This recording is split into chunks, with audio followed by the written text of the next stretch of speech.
It's the best of Jim Norton and Sam Roberts. Well, welcome back. We're live at the Just for Laughs Comedy Festival in Montreal. Rich Voss is here with us. Yep. You didn't get many. Wow. Stop. Wow. I'm not used to that. It throws me off. And we have some more guests, Jim. Yes, we do. Ladies and gentlemen, please Bring welcome... on the Lucas brothers. Okay, I was just about to. The Lucas brothers are here. The Lucas brothers. Here, come on in, guys. Right. Hey, man. This thing on? Is it on? Yes. It's on, yeah. All right, great. Yeah, we don't have headphones for the guests over there, so you guys Yeah, we can't do. tell. They're right there. Oh, do we? Yeah. They just don't use them. Oh, okay. Yeah. They just... Who said that? One of the motherfuckers over there. Which one of you motherfuckers said that? Don't put the headphones on. All right. Okay, I won't. Now I can hear you guys. Now I can hear it. Right. That makes way more sense. Yeah. Right. Plus, you guys feel dangerous and rebellious now because you're going against the system. We're putting the headphones on. Well, welcome, guys. So you guys have been here for, you guys are here for a full week, huh? Yeah, we're here till Sunday. Yeah. And you're doing your show, right? The Lucas Brothers Hood Disease? Yeah. Mm-hmm. Yeah. At, where are we doing it? I don't fucking know. Where is it? Oh, Newspeak. Newspeak. Y'all been there yet? No. Where is it? Where is it? It's like right off of St. Catherine, like 5 minutes to 10 minutes somewhere. That's kind of where everything is around here. Like, where is it? It's 5 minutes from the fucking hotel. I don't know. Just wander around. You'll see the signs. We look the same. And you'll know what it is. Do you guys like coming up here and doing your shows? Oh, like yeah. not being a part of necessarily one of the big like variety shows or whatever they're doing? Yeah, we like doing our shows. I mean, it's it's fun sometimes. Yeah. We're doing the gala too. So. Yeah, we're doing the gala on Saturday. Saturday. Yeah. So And you guys go on together all the time, or do you ever go on separately? When I started, I was on without him, but I was terrible, so I... You want somebody else to blame? I take 50% of the blame.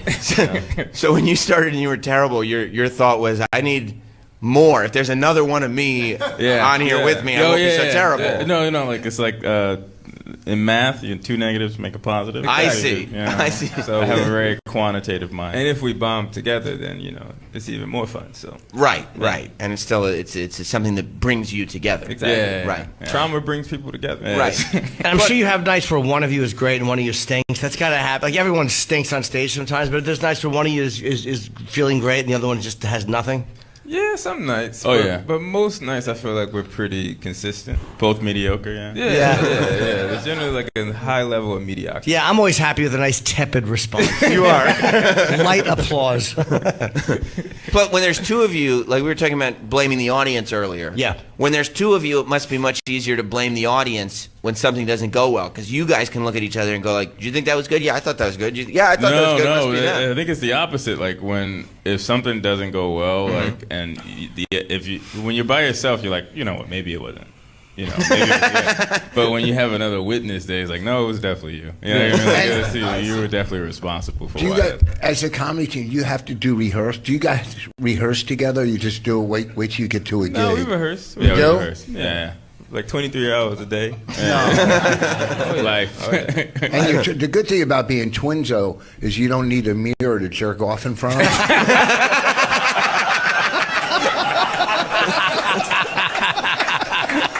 That assumes we have the same size penis, man. I think I'm a little bigger. That would be like the first thing that you would check, though, wouldn't it? If you had a twin, like what you're like, this is what we need to find out. Yeah, if you ever see two twins, one's happy and one's sad, you know.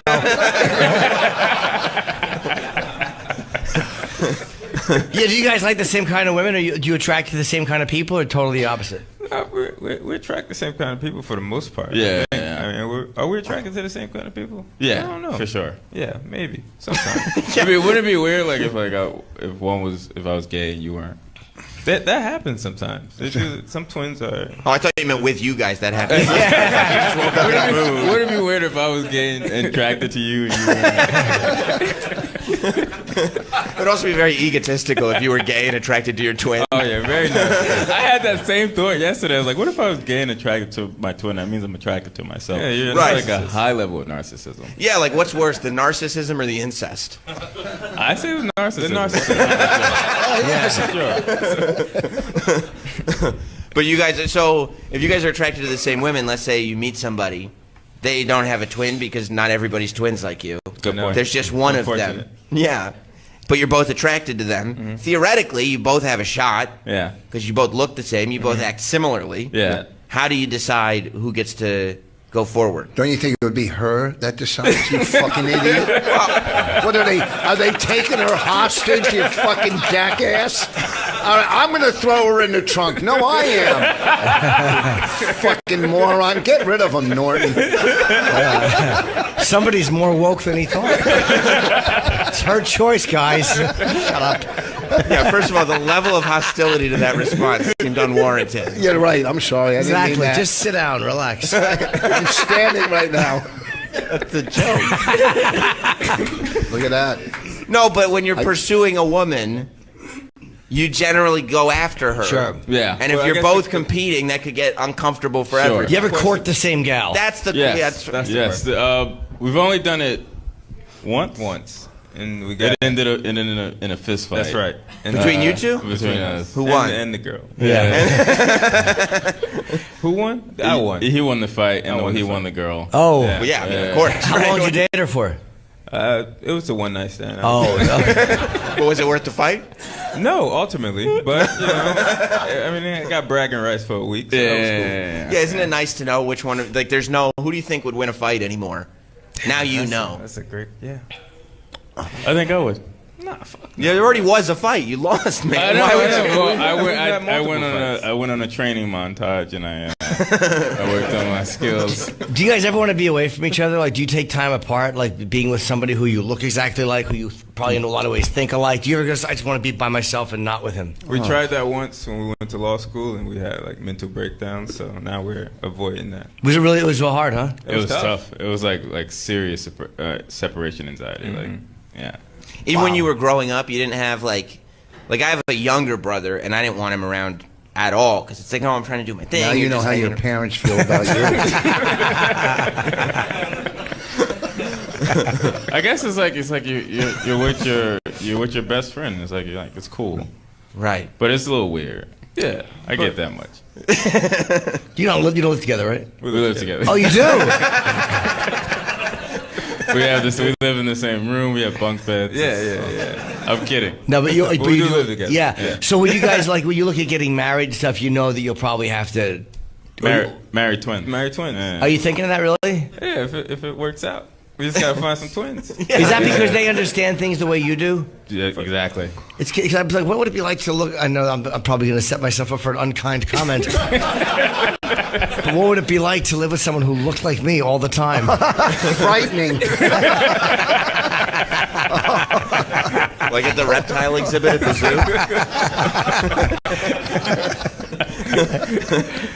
You guys want to chime in? I think you're a very good-looking guy. I mean, I appreciate that. I think you'd be. I think two of you would make it right. I'd be blessed. Yeah. Guys, I appreciate the Lucas Brothers kind contribution. We need more twins too. So yeah. It's got to be such a way of living you can't comprehend unless you're in it. What is Oh it yeah, like? you have to. Yeah, you have to. But you understand the way each other thinks. What are you opposite in? I'd say. What are we up to then? I'm trying to think, man. Like opposite. That's a. Or just slightly different. Oh, yeah. Okay, yeah. So philosophy. Oh yeah, he's better at math. Yeah. He's a better mathematician. And what is your brother better in? He's a better poet. Okay. He doesn't write poetry. No. And you don't do math, but just theoretically. Theoretically speaking, I feel like if I had to choose something, then it Right. would be And you poetry. must get tired of twin questions too. I mean, it's hard not to ask performers that, but at times you get tired of just talking about that, and people want to know. they do. Yeah. Yeah, and I don't think honestly, I don't think it would be fair if you did get tired of it because not only are you twins, but you choose to like wear your hats the same way, wear the same Glasses, yeah. Like, Same beard. We're asking for We're it. courting twin questions. Yeah. do you ever get to the point where you're like, one of you goes, "I'm going to shave this beard," and the other one goes, "No, we're not shaving our beards. Contractually, we can't shave our beards. Can't happen. We're locked in for 3 more years. Too much invested in the brand." Yeah, That makes yeah. sense. Where are you out of? You live in Brooklyn? Or No, we're living in Hollywood now, but we're from Newark, New Jersey. Newark, from New where, Jersey. North? Newark, New Newark, Jersey, yeah. yeah. Are you from? You're from Plainfield. Yeah. Yeah. Yeah, fucking Little Newark, Plainfield, man. Do you like the way he says Newark? It's enraging. Newark? Newark. It? No, he said Newark. I say it like that. He said Newark. You say N-A-U-R-K, Newark. Newark. It is Newark. It's Newark. Yeah, That's how the locals pronounce He it. has no hood in him. Listen to me. Oh my God. Look how white this fucking worm is. Hold on a Do you ever- second, did you fucking ever do- 9-year-old boy outfit appropriation. You knew he was coming up with a punchline because his fucking eyes open like he saw a bug. I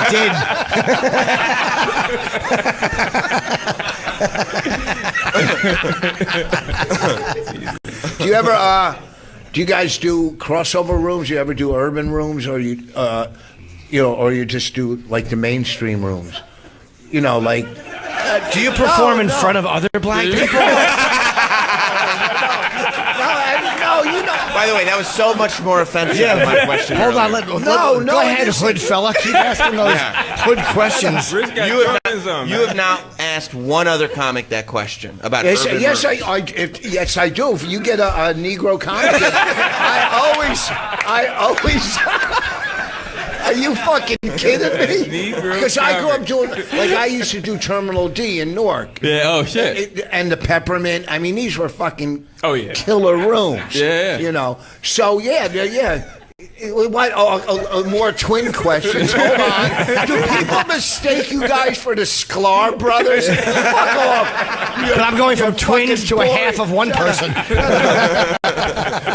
Fucking dumb interview. You guys sleep together.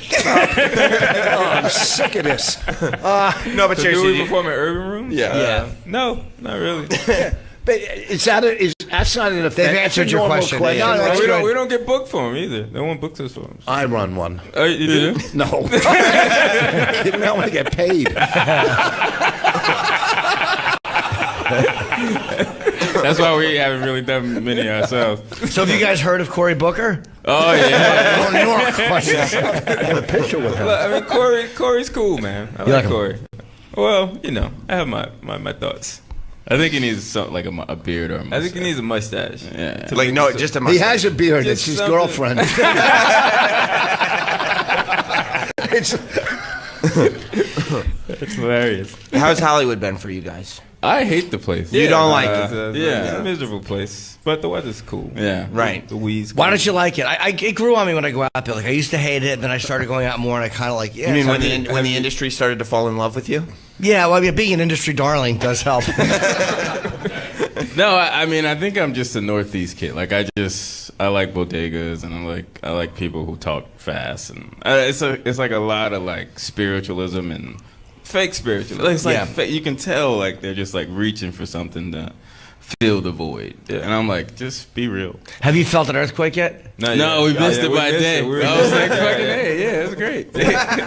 when we got back, no more earthquakes. Yeah. So, Isn't there a party that wants to feel that? Like not a giant one, but just to feel what I it's did. like? I wanted to see what it was like. Oh. I was like, man, hopefully I can get like a small one, like a wait- 4.7. you feel like you missed wait till out? Bobby out. walks in the room.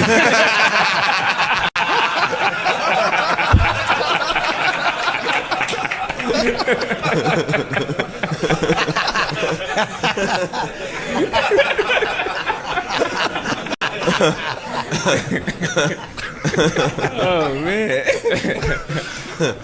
Oh man, you are mean. it's Jersey for you, man. How long have you been in Hollywood? Almost 4 years. Almost 4 years. So do you feel like you just have to stay there for work? Like, is that why you stay there? For business? Business, Yeah. yeah. And we wanted to try the West Coast for a while to see what it's like. But How long do you think you're going to be there for? Like, you already seem sick of it. yeah, I don't think too much longer, man. Maybe Yeah. maybe one more year. Who knows? This is a vortex, though. It sucks you in. So Yeah, you gotta, that's the like thing. pull yourself out. Yeah. There is something nice about it when you're working, though. Like Yeah, LA is yeah. fun when you have a gig or you How would have you something know? to do. Well, I mean, I have friends that are very successful, and I'm like, "You look happy." They're like, "Well, yeah, I'm going somewhere." I'm like, "Oh."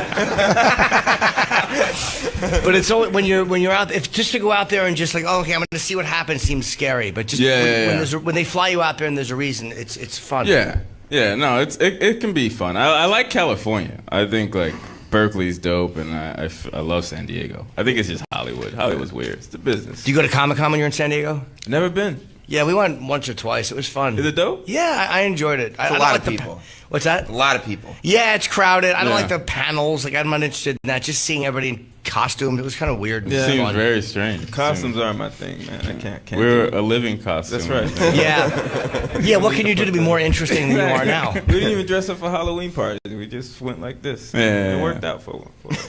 It's all good. So you have 2 shows in development, though. I mean, LA's working out very well for you, right? Mm-hmm. You've got another animated series that you're doing. Yeah. Working on another animated series. Well, we got the script. We're trying to figure out the script now. So. And you're doing a live action show, right? Mm-hmm. Yeah. About law school. Yeah, About law school. You guys both went to law school? Yeah. What kind of law? I was studying crim law with concentration in like fraud and tax. Yeah, and I was doing bankruptcy law.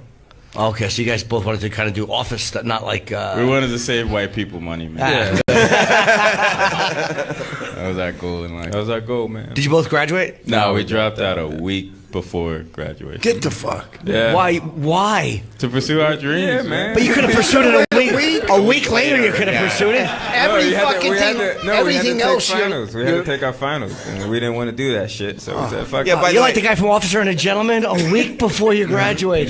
But you didn't want to pursue your dreams. You just didn't want to take the finals. Yeah. Well, that's both what of it those. is. Because Yeah. you could have pursued your dream after the final.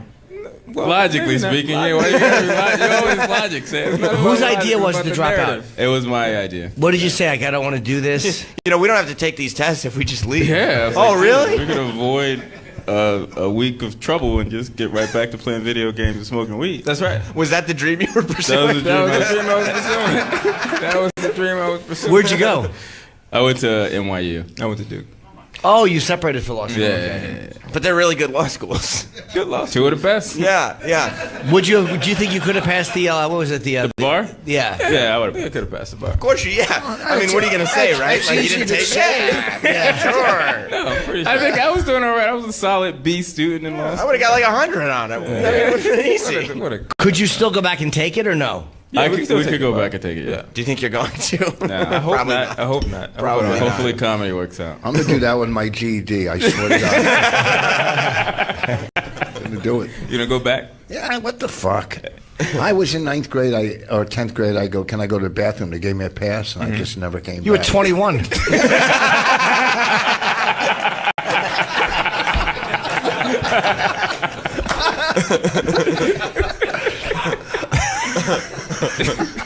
I can't believe you guys dropped out a week before. That's amazing. I wanted to be a lawyer when I was a kid. Oh, really? Did you? Yeah, I saw Pacino in Unjustice for All. I think it was a performance thing. Yeah, It was the yeah. idea of being in front of a Yeah, jury yeah. and And you winning. also saw him in Cruising. And I kind of chose that role more than the law school. Well, that's the thing. You see, like, the law on TV, and you're like, oh, that shit seems dope. But when you get to law school, and you It ain't nothing like that. It's shit, nothing man. like that. It's It was just nothing like Matlock. nothing like Mount. Like, Yes. you're just sitting there in front of a desk and papers, and you gotta listen to some old dude tell you what to do. Yeah. It just got like weird. Like, The litigation is such a small part of it. It's like actually being in front of a jury is not most of it. doesn't happen. That's No, like no. 2% of the law. Most Right. of it is just desk work. Yeah. Plus, I mean, it takes years and years and years of desk work before you're even in a courtroom, right? Yep. Precisely. Yeah. Yep. Yeah. Were you a paralegal for a long time? Is that the process? You graduate, you pass the bar, and then you're going to be a paralegal for how long? No, you become a summer associate. Oh, you do? And then you turn into a regular attorney. Yeah. So was the separation anxiety part of it too? Like you were like, I think so. I think we were like separated and then like getting depressed and hated the law, and then it was just like drinking a lot. So it's just like, all right, I can't do this shit. Like I don't want to stay in this field. yeah. Especially because you're going to be two separate different types of lawyers, Yeah. which means you're probably not going to be in the same law office, Yeah. and you can't have that. Exactly. We can't start our own law firm. I mean, we could have. Yeah, the Lucas brothers, why not? Do you guys get jealous of Siamese twins? I mean, it depends on the kind, right? Like, if if they're they're- attached to the head, then that would be kind of tough. Yeah, that's a but headache. If they're attached to the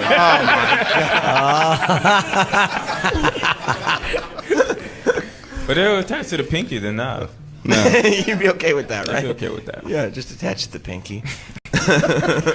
Yeah, what were the ones, the Asian ones, that were the very famous, that were attached by the side? By the side, yeah. Didn't they say that, like, when you look back medically, they could have easily separated them? Yeah, but they didn't, right? They just... Because they thought it was major organs, but it was just, like, skin? Yeah. Weren't they in the circus, too? There's probably a lot more money to be made if they were still connected. Absolutely. Probably, yeah, back Way then, more too. money, yeah. The Yeah. market value would have gone down if they separated. Yeah, just two guys in suits.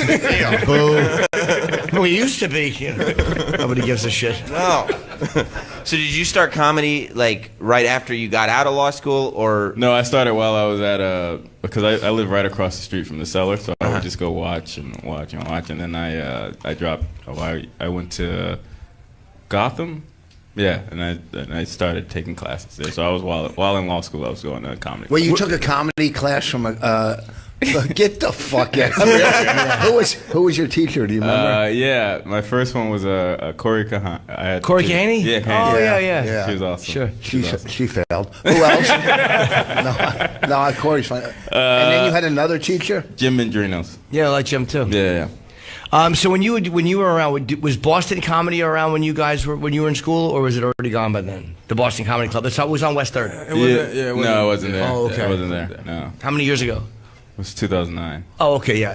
That's been gone for fucking 10 years. Jeez. Yeah. Oh, that club was amazing. It was Was such it? a battleground. We did like 4 or 5 roasts there, but I mean, it was either great or you'd have to go up after like Brewer and Chappelle. And Oh, my God. I mean, killer fucking acts used to work Sounds there. incredible, And then Norton started there, you know. It really went downhill 3 weeks later. It was closed. No, but you could do the cellar in Boston. But it was great. Just walk around the corner and make the money. Yeah, that little area there was just sublime, and I was blessed to be able to like go to law school, and I would just fucking walk around. Did you stay there though? I mean, being from Newark, or did you go home? I stayed my first year in the Village, and then I went to Newark, and I traveled back and forth. How did you guys handle the first time being separated? Brutal, man. It was Booze, brutal. man. A lot of booze. A lot of booze. Yeah. A lot of weed. Would you talk a lot? We talked a ton. Every day. Yeah. Every day. I mean, there wasn't a lot of black people in North Carolina, so I had to call my brother. Yeah. So you weren't doing comedy when you were at Duke? No. So is your brother going, hey, we should drop out of school. Oh, by the way, this is really just because I want to pursue comedy and you should come with me? Man, was that what you thinking? I don't know, man. I mean, I think I was, because I was thinking about dropping out my first year. I was like, fuck this shit. And I think I was a little bit like, I just wanted you to be around me. I don't know. Yeah. I felt like, I think we kind of have that gravitational pull toward one another. So I think we needed it. We needed to do something that we could do together. You know, I'm feeling very familial. I am too. 2 brothers here. 2 friends. 2 friends. I feel like Rich is the odd man out, so maybe we should bring in another guest for Rich? Yeah, somebody who loves Rich. With all of her heart. Well, it's not the industry. Ladies and No, gentlemen. it's a baby shoe salesman.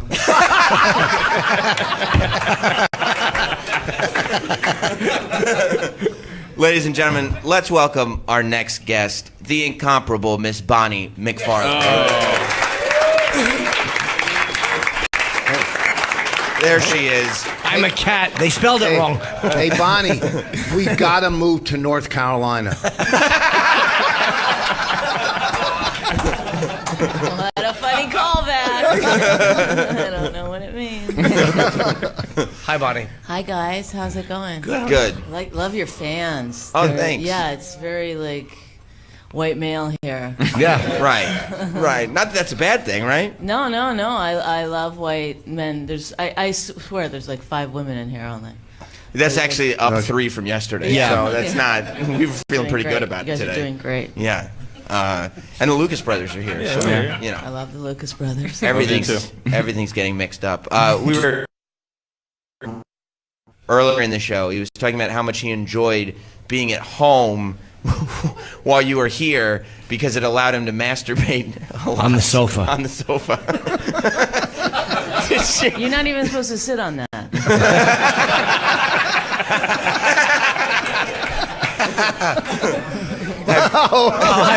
Bob Kelly's here. Bob Kelly is here. The Lucas brothers, Bonnie McFarlane, Rich Voss. Hello, Bob Kelly. Welcome. Nothing for Rich. Nothing for Rich. No greeting. Okay, hold on, Bonnie. Why are you sitting over there, not with your wife? You First of all, take off those glasses, you fucking monkey. I got here early. She just got here. Okay. It's not going to happen. It's not going to be the Jim and Sam and Rich show. Thank God. Bonnie and I are fucking. We're doing a comedy team thing. Oh fuck. What? It was so happened? Don't fall apart. Have confidence. Yeah. Start Thank you. over. You got Go. this. You I can got do here it. early. I just smushed the microphone. And the couch. When he sat down, I thought I was going to go flying. Oh, you guys really do have it. Did you reveal something you're not supposed to reveal? No. Yeah, he's a comedian.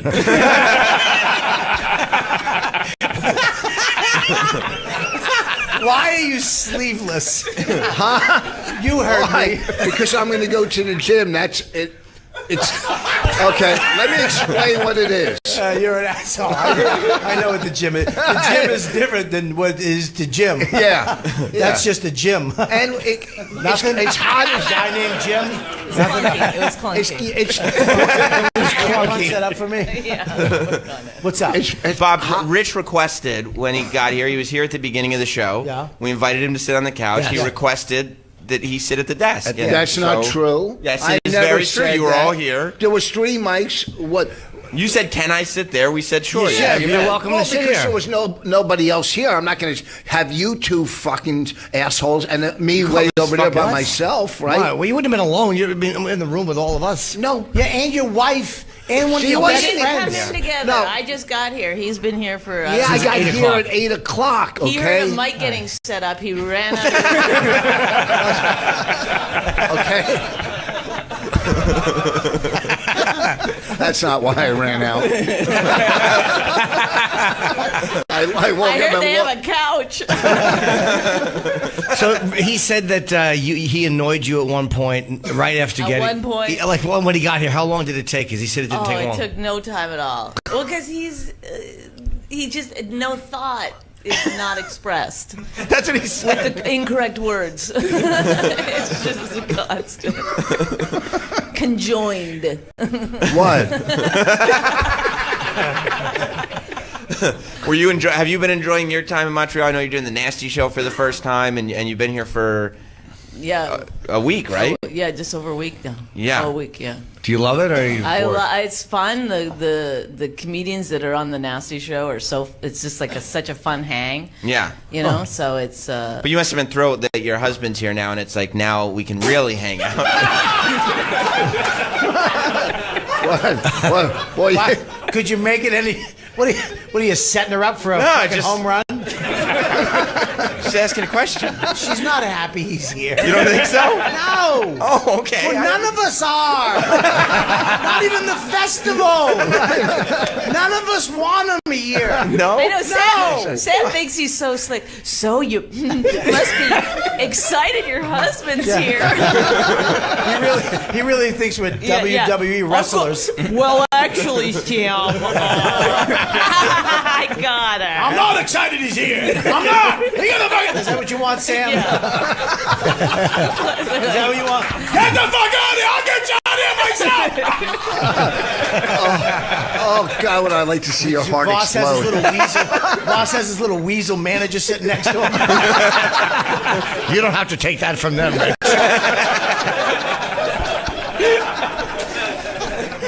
Okay, maybe I'm more We have the familiar tag with. team champs. Maybe I'm a little more familiar with different forms of entertainment. That's all. Those two teamed up on me when we were taping the Comedy Central, that show at the Cellar, and we were sitting at the table together, and those two fucking teamed up on me. Can I just tell you something? What? Can you apologize? Did he make you apologize to him? Because he made me apologize. Can I got to take these glasses off. Thank there God. you go. You look like Dr. Octopus.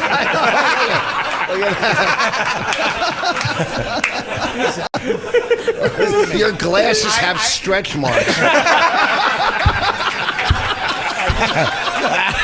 for an applause break. Are you skinny? Fucking. Yeah. The video is out there of him snapping on us. Oh yeah, he did. We're literally at a table taping a funny Comedy Central bit. Me and Bonnie having a great time. We thought Voss was having a good time. Sure. No, I knew he wasn't. Oh, you did? He snapped on Bonnie like it was 1950. I thought he was going to hit her. Why? Why'd you get mad? Those little hands do no damage. That's why he has all the rings. You scared now? Yeah. Now I'll leave a mark. So why were you mad? Yeah, what happened? Because Did you get sensitive? no, they would do stuff that was funny, and then when I say something funny, they would just like blow it off or look at me. That's not true at all. He just didn't say anything that was funny. No. I swear to God. Were you conspiring? Bonnie, listen, we were not First of all, Bonnie barely likes me. We're not It's just when you're around, he's like, he's the next best thing. We're conspiring. Me and her, she was killing me. I was having a couple good ones, and he just had some flubs, and we weren't responding. Aw. And he wanted us to fucking back him up like it was a sitcom, and we saw applause. Yes. And we're not doing that. And he took it personal, and he snapped on her. He wasn't being funny? He went, "You guys." We're sitting at a table doing Comedy a comedy. Central's around. Comedy Central's everywhere. And he goes, "You guys, fuck you." Fuck you. You guys. And we're like, what? He goes, We're like, yeah. And then he looks at her and goes, "You're conspiring against me. You guys are teaming up." he never said conspire. No. Yeah, He thinks it can't means say sweating. Because you guys, he used teaming up. I'm sorry, you're right. And when you're teaming up against No, I was me, just talking to you when I said with those teaming up. You're fucking. You didn't have to suffer the car ride, though. I mean, I got it all the way home. You yeah, did? Yeah, just spittle in the face. How awful was that? Oh, see, they're doing it again. Were you yelling at your wife on the way home? Honey, he yelled at her, "Listen, if you get Yes, this tape, yeah. we can take Rich out." Was he yelling the whole time you strapped him into the seat in the back? I said, calm down, His little feet fella. were dangling. It was actually it was funny, but we were both like, "What the fuck?" Yeah, no, it was Yeah. true venom. She went, "We're not." He went, "Fuck you." and even though I saw the people behind him went, "Whoa." Did you feel they were making you look bad on the taping? Yeah, look at You wanted support. I mean, I'm Sure. at another level than these fucking bringers. Absolutely. Yeah, well, you weren't that night. you were a It's a dud. long setup. Oh my God, you stunk. You just weren't funny that night. I had a couple, but even we laughed. No, here's the thing: when even if it's not as funny, look, they've been going for 3 years. You see what I'm saying? But they laugh at each other, even though they know they're frauds. So, you know what I Have mean? you ever heard the show? I've never heard. No, Sam I don't laugh listen. What are you? I'm not one of the 10. You can't afford the prescription. Nope. Wow. I didn't say it. purse. But I didn't. Yeah, I know. Did say purse. I know. I was going to say subscription. I was going to say prescription. I fucked up. Back up. That's how you do it. I'm like, fuck you for not laughing. Fuck you. Well, because we had to keep taping after that. You know how hard it is after someone's yelled at you to then laugh at them? It was like, Bobby and I were like this. Yeah. Oh, he fucking totally killed the mood. Ladies and gentlemen, Miss Hi, Pat. Miss Pat. Miss Pat is here. I'm really glad that Miss Pat is here. Hopefully she can bring some sanity to this. Oh, this couch is really getting its workout today. Huh? The building. Bunny holding it down. Oh, hi, Pete. How are you? Pete Holmes is here. Welcome, Pete. I choose to separate the brothers. You're doing it. You are separate individuals. We're just glad that you didn't sit there and Miss Pat didn't sit where you are, because then they would have thought we arranged it. I started to sit with them, but I was like, no, that's too much black. People would have thought you brought your sons. So I met them. Them old face ass black men. Them ain't my son. Old as fuck in the face. They just small. I bumped into him. I know they called him Lucas too. I said, "These things." Oh, I said, like they old as fuck in the face. So I met them for the first time last night, and I was like, "How the fuck y'all smell alike?" They had the same body odor. We use the same cologne. They shower together. We shower together. They do look like old rednecks. Old face ass. I'm just nice beard. I'm just saying. I know. You look good. You look good. You look great too. Yeah, I'm just, but your chin hair look like my vagina. Your pubic hair is patchy. Yes, because I can't see how to shave it right. I can't see down there. Neither can you.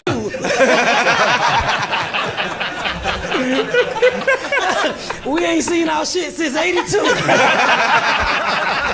In the mirror like this. Oh. Mirror be all fogged up and shit. You know you got them rainforest balls. I'm sorry being nasty, buddy. I'm on the nasty show. I've seen some shit. Okay, good. This is actually a beautiful reunion. Wasn't it last year that Bob and Miss Pat became like close friends here in Montreal, or was it 2 years ago? We climbed the What did you mountain. guys break meatloaf together? What did he say? We split meatloaf together. Yeah, White people don't eat meatloaf. I love meatloaf. White people like meatloaf. love That's not a thing. He drinks it. He drinks it. We should start that. I want you to go through your life believing that white people don't eat meatloaf. Well, I'm sorry. I said that wrong. Black people don't eat white people meatloaf. What's black meatloaf? What makes it black meatloaf? Because y'all put raisins in your meatloaf. Yeah. We put raisins in Again, I don't know who you're hanging out with. I think that's true. White meatloaf is a musician.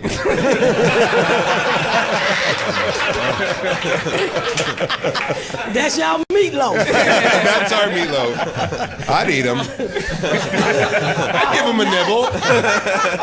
Not in a sexual way, just like if a plane went down, I'm going for meatloaf first. There you go. Be like, you could have seen this coming. You gave yourself a delicious name. So last year, Yeah, we you guys- lost 2 pounds together. Wow. Between Combined? the two of you? No, one here, one there. What the fuck did we do? I almost We killed both climbed of us. the Mount Royale. Walked one step. I was going to say, that's the most covert way to say that you fucked ever. Like, we lost 2 pounds together. Bob's like 2 pounds, 8 ounces. This is why. This is a dirty show, right? This is how stupid I am. I was trying to do the math. I was going to say that before him. I just couldn't do the math. We climbed. Tim Dillon went too. It was one of us wasn't going to make it, and we walked up the hill, and then That we. poor as soon as we- mountain. Tim finished first because we told him it was a dick on top. Mountain is Tim gay, y'all. I found out that day he was gay. He is, yeah. Yeah, but because she caught us in the woods. So how big was the mountain? How big was the mountain that's now a valley?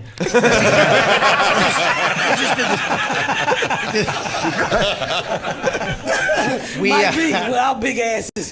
Tim actually got to the top and got an ice cream. No, you did too, motherfucker. Shut up! Why would you rat me out? Why would you rat me out? They both got to the top and got ice cream. I was like, what the fuck we walk for? That gave him the motive to walk up there. Motivation. Motive? Gave him the motive. It's not a Yeah, crime. that's not the right word. Motivation. You Oh, are fucking. listen. Let's all say it. You're dumb. You're dumb. Okay, I'll say it. No, you can say motive. No, that gave him you the motive can't. to. No, he's not committing a crime. Bonnie, help Yes, your he is. husband I now. don't correct his words anymore. I got better things to do now. Yeah, Oh, don't start that teaming much up on time him with again. it. Don't Yeah. start teaming up on him again. It's definitely not I actually motive. forgot. Thank you. That's the nicest I thing. forgot she was married to you. I feel So did I. I was like, who I fucking feel who fucking Rick reborn. Ross? I'm sorry, Rick. He Rick, put she's a calling few you, by the babies in way. you too, didn't he? Y'all got a few kids. Well, he's got 2 kids from a previous. What My did your wife, pussy do? my ex-wife, who I miss dearly. Okay, and then Bonnie and I have an 11-year-old. who's a fucking genius, straight A's, I brilliant. wonder who she gets that from. We both stepped on it. All right, either one of you guys can cross your legs like that, not all three of them. No, it's not cross. I like it's cross. I your legs forgot are that crossed? dumbasses think that this looks gay or something, right? Is that what it is? No, I can't do it. I just always wanted to do it. Real fat people say that we jealous. I can't do it either. I think it looks magical. Pull my Actually, foot. It is magical. We're gonna make this happen. You have a better chance of ripping my vagina out. So we just jealous. We just jealous. This is the most comfortable way. Don't stop. I fold easily. Well, at least you do it, so it looks like nothing happened. That's a good twin joke. Where were you? It's not going to play on the radio. It's only going to play in the room. It didn't even work here. I sold out my twin friends for nothing. Nothing. And I bet they got it. You guys didn't even get it. They got it. They were like, "Oh, great! This They is where just this hate is heading." talking about being twins. They said They don't like it. Of course. You like talking about being tall? No, I hate it. Exactly. But How tall are you? 6'6". I have a theory with twin comedians, though. You guys must get recognized 10 times more than any of us because people look at twins anyway. People look at tall people anyway. Like, you hang out with the Sklar brothers. I'm like, Jesus Christ, how famous are these guys? And it's because everyone looks at them and recognizes No, we them. were getting like people would just be like, "Oh, you guys are twins, and you guys are cool." Like when we became comedians, it was just like a natural. Right. Yeah. It's like you answered the call. Yeah. You were already getting... You're getting recognized. Might as well get paid for it. Yeah, right. Yeah. So what's your guys' names? I just know Lucas' brother. I don't fucking. Well, I'm Kenny. What's your last name? My last name? Yeah. Pat. Williams Lee. Oh, Williams Lee. I got health care, so I kept the Lee part. Okay. boss said Pat. What's your last name? Lucas. Okay, would you say my last name is Pat? Pat, yeah. Yeah. Miss Pat. Got confused. Don't do it. Don't do it. Look I got at a me. fucking I'm government gonna name. call my baby Miss. These dumbass people do these days. Hey, are you sitting on my glasses? No. If it is, it's over. Exactly. They're gonna look like those 3D glasses you get. Those do look like 3D glasses. You're supposed to put those in the bin after the movie.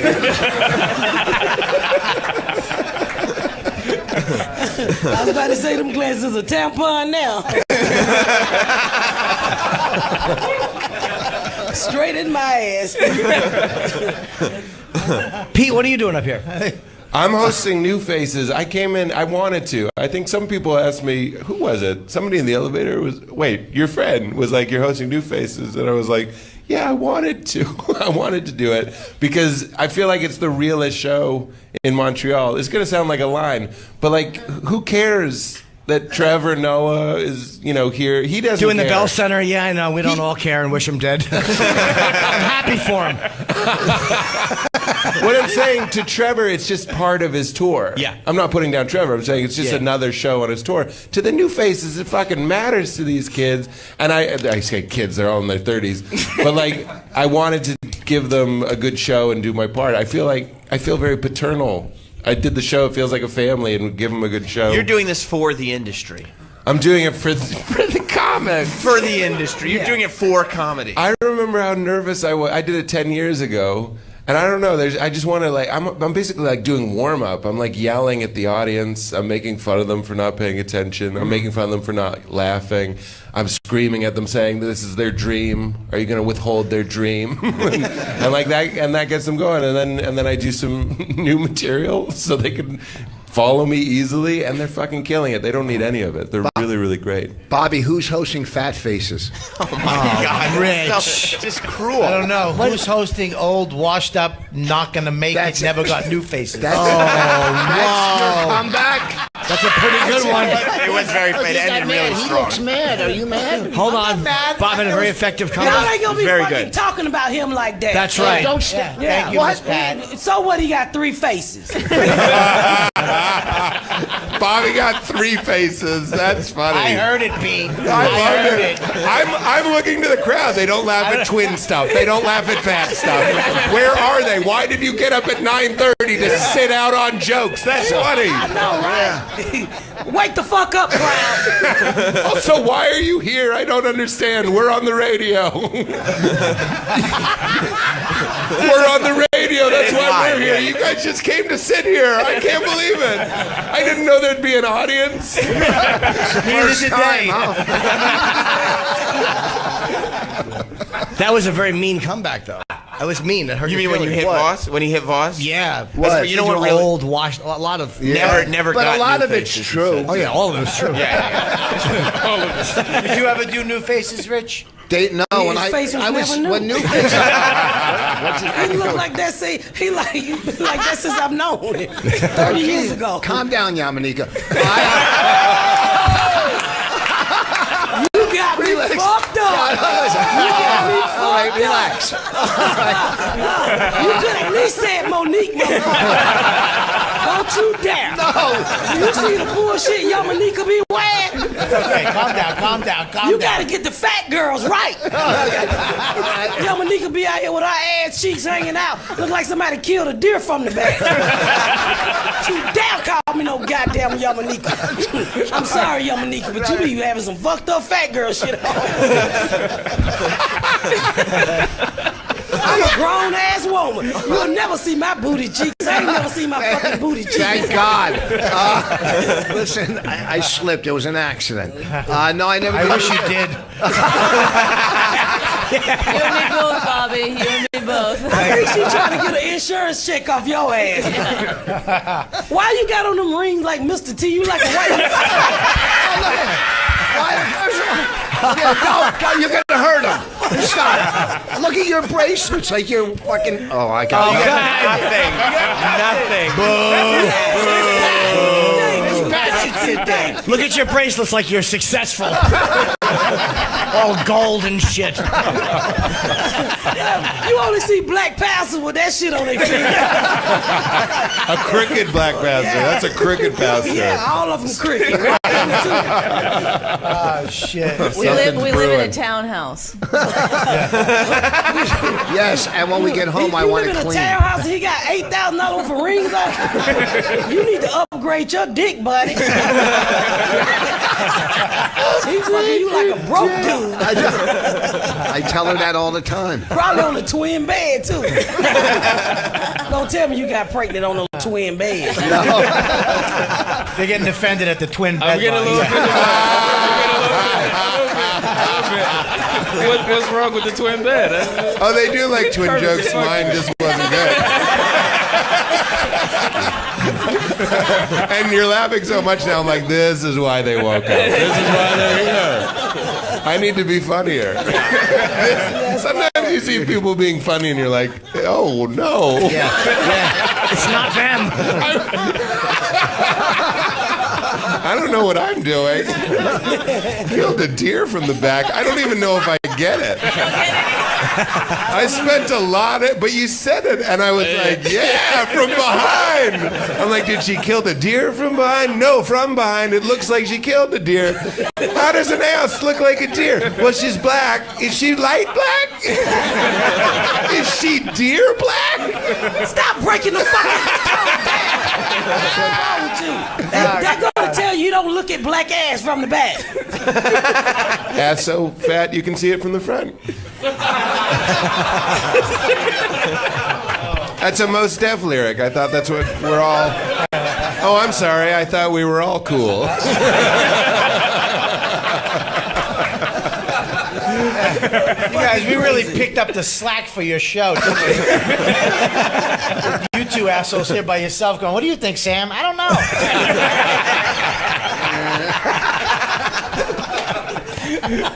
Sam's like, what's that noise? That's laughter, Sam. Hell no. Killed a deer from behind. You never seen a fat girl with her ass hanging out? Yeah. Well, that's what it looked like on Yamanika. Ask him if he's ever seen a deer from behind. That's better. That's a better question. That's a better question. You ever seen a deer from behind? Yeah, with the white fluffy part, that's what you put it in.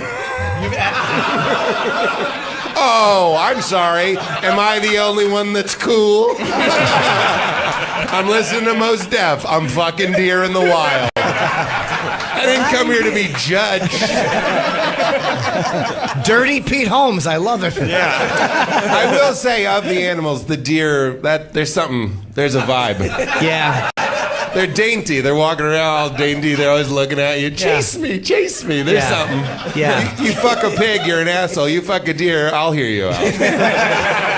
It also means you're swift. Like, what are you, gliding at it? Effortlessly, silently, not letting it know you're there with twigs. They're always presenting. That's what I mean. Yeah. They're presenting. So the next time you see Yamanika, you're going to be looking up her ass. I'm going to be attracted to her for 2 reasons.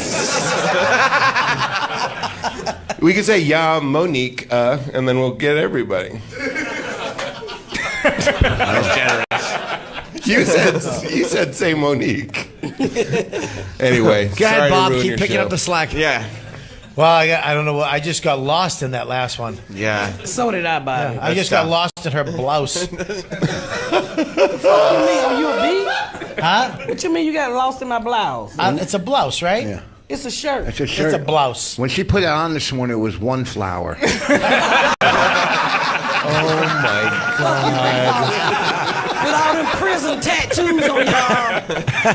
When did you think of that? I need to know. It just hit me. No, it didn't. It just hit me. I'm an ad-libber. I salute you. No. No. What? There's different styles. There's the hitman guy that'll think of that when she comes in and goes, No, I'm going it to just- wait till she's mean. Not You rich. said richvoss.net, I'm assuming? No.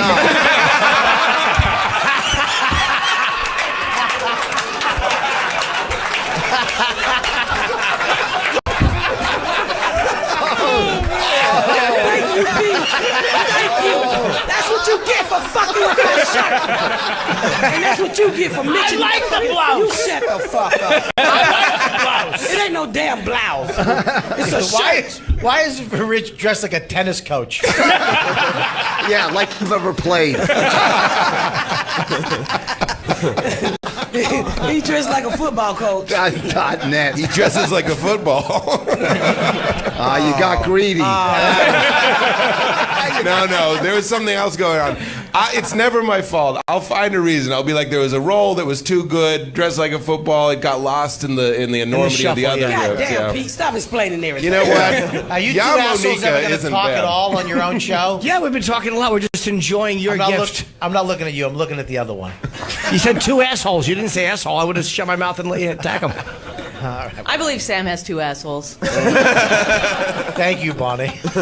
I knew a guy in college that thought everybody had an anus and a butthole. In college? He was like 21. Where'd you go to Penn State? He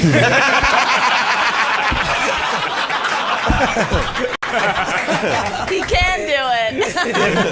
If Norton can make a girl, they would. Nothing? Make what? That's funny. Wow. See, I'll think about that now. Make a girl. I got confused. Like, yeah, you're right. That's funny. No, it wasn't. Stop trying to make shit out of nothing, Pete. Bobby and I were talking Can I last get night. some coffee? I'm sleepy as a motherfucker. Really? This is you sleepy? Jesus Christ. I'm about to retire. I can't handle this. I feel like a weatherman. I'm just like, you'll notice the hurricane is moving to a new topic. You look like a weatherman. I look like a weatherman. Yeah, you do. Bobby and I were talking about breaking balls. Like, I haven't done this in a long time, and it's really nice. And I was What's talking breaking balls? just what we're doing. When someone says there was one flower on your shirt, when you put that on, they're breaking your okay. balls. We call it joning in black. Snaps. No joning. Snaps. Yeah, but you knew what I meant when I said snaps. I thought you were talking about cracker pop. What do you call it? What do you call it? Snap cracker pops, the series. No. I know what that is. Oh, Of course. we know. That is funny. Rice Krispies is not an established fat guy treat, but it still worked. I'm only here to do commentary. I'm only here to talk about jokes. Like maybe Rice Krispie treats is a fat guy thing. Rice Krispie is Bobby trying to slim down. He's like, yeah, I'm trying to get a new thing going. Not with frosted Rice Krispies. Yeah, you're right. You're right. Which are delicious. Yep, frost any of them. Frosted Rice Krispie. What is Jonin? It's Jonin? Like, yeah, we call it Jonin. I never heard that. I've never heard that. I know. It's called Jonin. Have you guys heard that? We call it hiking. Hiking. Where you hiking? Hiking, yeah, that's old North school. New Jersey, hiking. So hiking. we say Jonin. I'm from Georgia. Good-natured ribbing. Yeah, No. A good-natured ribbon. Yeah. That's your next record. Jim Norton, a good-natured ribbing. And it's you with like a big lolly on the front. I want it. Like it's like your sweet record. What are you, Dick Van Dyke? Wow. Fuck you. Nobody That knew was what a that good meant. one. No, it wasn't. All right, whatever. Dick Van Dyke. Shut up. But anyway, I was saying jonin or hiking or ball breaking or ribbing never really hurt my feelings. The only people that have hurt me in comedy are audiences. And then we started talking about that. We were like, is the ribbing... Excuse me. You're interrupting Pete. This is a nationally televised radio show. That's right. And my boring, asinine comment does not deserve to be interrupted by your coffee critique. What's wrong with it? I'm a grown-ass woman. My shit got to be right. You are the best. What's wrong with it? It's good. Wait, you were just praising it? No, Where's Dan? Yeah, let's get this shit a little bit more right. Ladies and gentlemen, please welcome Dan Soder. Dan Soder is here. Dan Soder from the Bonfire. By the way, what did I tell you, Sam? No, this is Jay a not fun here? chair. Jay's not here? We got the kids' table for Jay and I. Squeeze in there, Thank Dan. you, Bobby. I understand how much space you're giving up. I appreciate this. What the fuck? It's not just me. I know, but you know. Bob, move over a little bit. I'm gripped to the side of this like a wave pool. You did predict, Jim, that this is the way it would go. Yeah, I did. That Dan Soder would represent the Bonfire. Baby. I don't think I'm... Jay somewhere. We were both pooping at the same time texting, so I think I finished first. Oh, congrats. Our poops are synced. Do you guys have just like the synced Lucas poops? brothers. Yeah, really? Oh yeah. If you No, take the same Jay, amount Big of Jay. time to poop as Big J, see a doctor. There's going to be more lettuce today. Is Jay here or is he? Yeah, I think so. Oh, okay. Oh no, he's not in the room, but he's in Taking a Montreal. poop out there. All right. I hope he comes in. Well, welcome, Dan Soder. Dan, you're performing Son of Gary at 9 at the Cafe Cleopatra. They just made me tonight. give it a name. It's just me doing an hour. That's At it. Trav, yeah. Son of Gary? Is that your dad's Son name, of obviously? Gary. Well, they were just, they were like, they had to give a name, and so they gave Why it. that one? And funny was taken. Is You Gary really, your this daddy? whole press conference look for you doesn't look good, boss.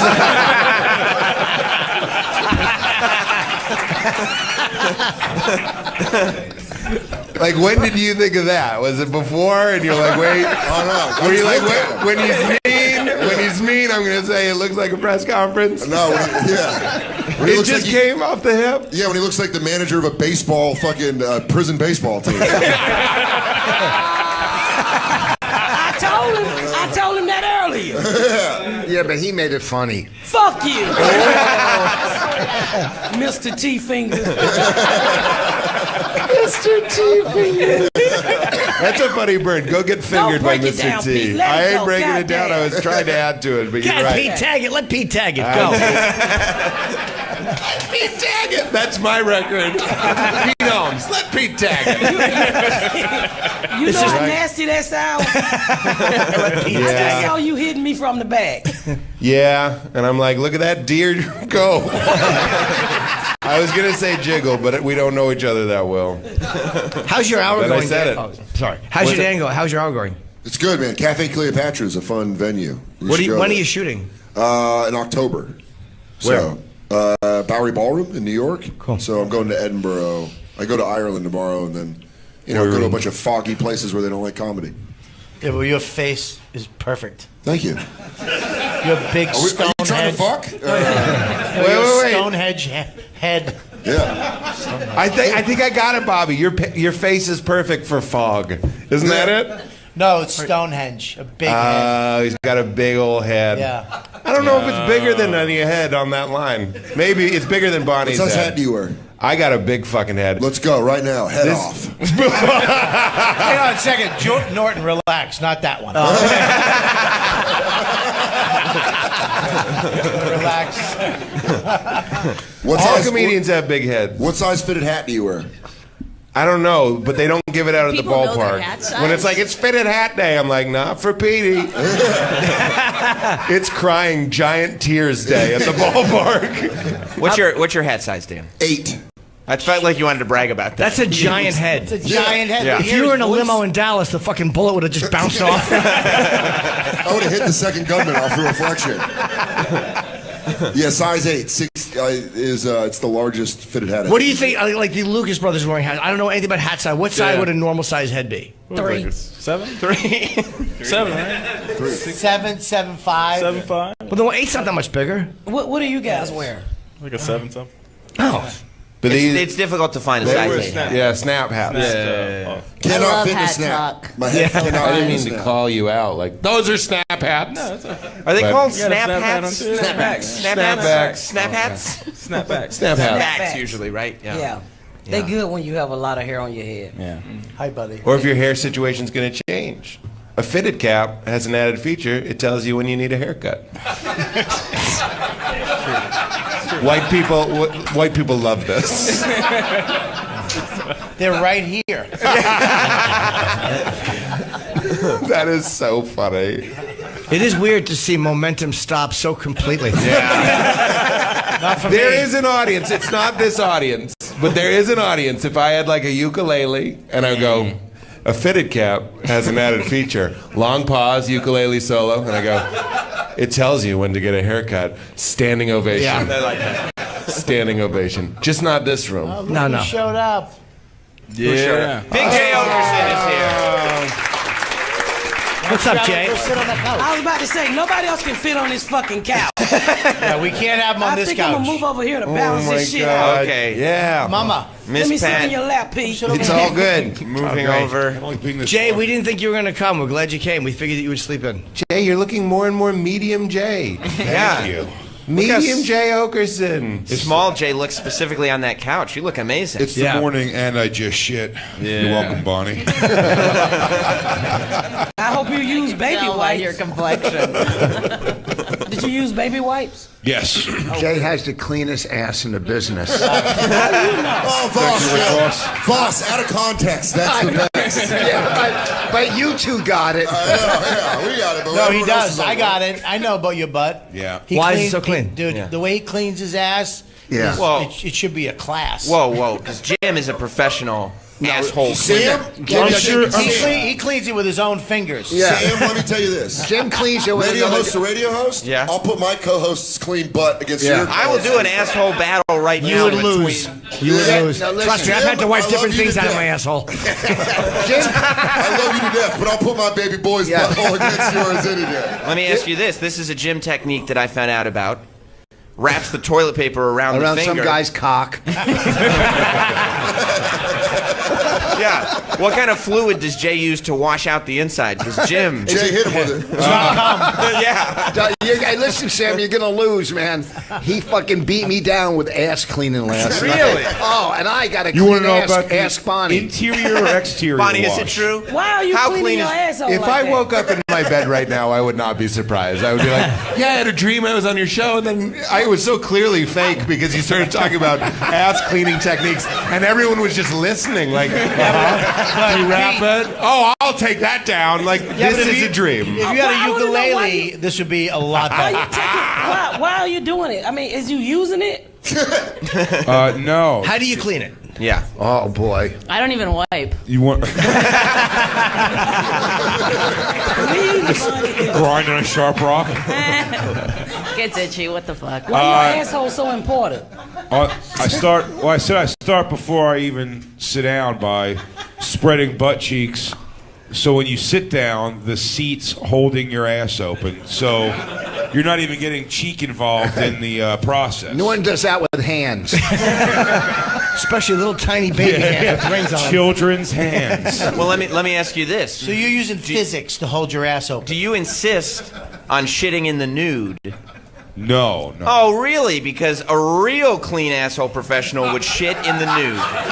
Am I right, Jim? All right, you know what, Sam? Point Jim and Sam. What do my clothes at my ankles have to do with Hold on a second, shitting though. on their feet? Jay, First of all, I want to know. I'm just giving them a point so it's not You a know why complete Jay blowout. has to do that? He has to do that probably because there's a lot of hair in your asshole. Me, fucking not a hair. Smooth as a baby's asshole. Smooth as a baby's You asshole. shave it?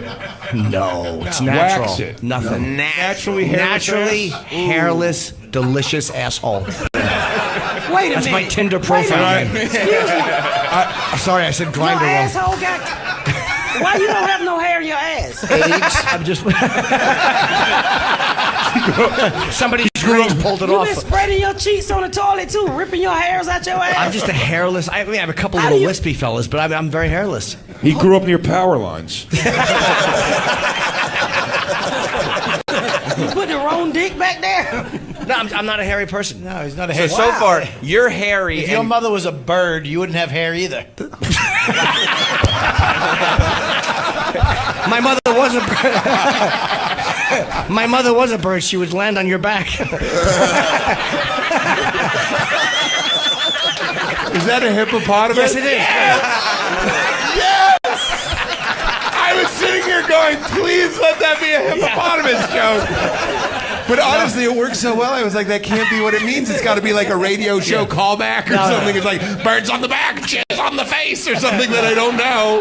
It was a straight motherfucking hippo joke. I'm proud of everybody involved. It was arguably sweet. It was like a sweet joke. I loved it. I got one question. So you say you spread your booty cheeks for the toilet to hold your asshole on. That's painful as shit. What say you, there's Big J? degrees. You do it's it not the too, most I comfortable bet. way No, to I shit, don't. but My booty need to be. That shit a rip. That shit hurt. But for the You record, don't want it just to be like a Play-Doh fun factory making a shape. You want to, let it out. You do it. I'm saying you do it. You do it by virtue of sitting down. He's just I only spread exaggerating my it. cheeks if something gets stuck back there and I need to shake it out. What? So you spread after the fact. He's spreading before the incident. But he got the toilet holding his asshole open. Sure. You can shit in peace with the toilet spreading your booty open. That's to keep the cheeks clean. I understand But the it's thinking. painful. You understand. He's Yeah, of taking a course. little pain now to avoid some pain later. Let me ask you this. But just so we have the scoreboard clear, right now we have hairy and clothed versus nude and hairless. I want to in know fairness, why nude. I've been assigned hairy asshole. Yeah. I don't think I actually have a very hairy asshole. I see. This okay. is the Maybe not opinion of back there? others. Do I look? Back Never. there. Do I look? It's all tactile. That's how I can Listen. Wait. Okay. You got to hear the process. This fucking guy. He just. Who, you his fucking manager? Shut up. He's done. Rich, go on and tell him. Yeah. It's like pitching a reality show in a room. Talk about your asshole. I do like Voss Don Kinging Jay's butthole. It is the cleanest. It's dubious. Immaculate. So you're spread open via the toilet seat, and then how does the process continue? Are we Then squatting shitting on that happens. body? We What? squatty? I don't. Thank you for saying that. Now, here's the I've thing. been spending years trying to get Jay on a squatty potty. Jay, you look like the before picture on a squatty potty. It's like an unhappy guy that could be shitting better. Get on that potty. I don't. I've already got my ass cheeks wide open. I can't have my knees at my forehead. Haven't you seen the animation with the unicorn and the ice cream? Look, it doesn't strike me that Big J is a guy that needs his shitting technique rated. He seems like he's got a handle on it. You think he? Yeah, I don't know. I had a handle on it, I thought. Yeah. And then I always got to give credit where credit is due. He's going to be humble here, but Dan Soder, for a long, and I'm not alone in this. I've learned people will turn on me here, but for a long time, even with my obsessive cleaning techniques, I was a Dan could still taste it. He said there was still a hint. Just a hint, but enough to grow. I go, Jay, you're not doing a good enough job. Clean it again. You gave me another milk mustache. Jesus Christ. What the fuck? So Lucas brothers, do y'all Clean know each how other's assholes? Yeah. All the time. Do y'all shit at the same time? Sometimes. Depends on the day. Wait, what did you learn? I have to know. What did Dan teach BJ. you? This is going to sound, to people who've done this for years, it's going to sound stupid to them. But I was always, as soon as you're done shitting, immediately stand up and start wiping. Wow. What the Where fuck? I didn't realize it was you should do a little bit while you're sitting still. Were you touched as a kid? I don't You remember. would shit and stand up and you'd mush your cheeks together. Thank you, Bobby. With poop in it. Never even overthought that. What the? That's a real so you amateur saying move. if you wipe while you down, you get more out of it? No, because you want to pull it back either to your spine or to your balls. It just spreads out the My problem. arms ain't that long. You don't have a balls. Say again, Miss Pat, I'm sorry. So when you saying the best way is to wipe while you sitting down? Well, that's the beginning of the process. Who is then there's still standing a up to whole wipe? st- What are we, horses? I stand up. You do. Are you? Wait, do horses wipe? I fucking stand up to wipe. Wait, do you not? Are you stand done up to wiping wipe? while you're sitting? Yeah. I wiped to You mush sit, your cheeks sit to together. wipe. You're making a peanut butter sandwich. That's why I use so much tissue. Yes. Yes, if you wipe while you're sitting. My arms are short. I can't reach back there. But you reach back there, you just gotta Jay, stretch. can you go through? I need I a feel like we all step just by listened step. to peanut butter sandwich like it was a clinical term. Like the show is so funny that peanut butter sandwich is just like, go on. It does come off. It comes off medicinal. It does. Like, You oh, have got that. a condition called cottage shiz. So you stand, Jay, Jay. give me the steps here because You we got to stand. figure out who's better. While sitting, several baby wipes. While sitting. Oh, Ass baby cheek- wipe. Yeah, baby wipe. Come on, it's cheating. Ass cheek turned up. Baby cheating? wipe. Yeah, Those baby baby Can't wait wipes to get should back not to be the going room down and the toilet, by the way. masturbate. This is unbelievable. Anybody can fucking have an immaculate ass with a baby wipe. That's like, hire someone to hose it out. Jim, would you explain? That's not fucking. That's not Wait, elbow you won't, grease. you think it's like you think I'm using performance enhancing 100%. technology? Yeah, you're juicing. You're juicing. I get my asshole clean with just fucking paper and the will to do it. Explain how a professional does it, Jim. What a walk to work mentality. You don't use wipes?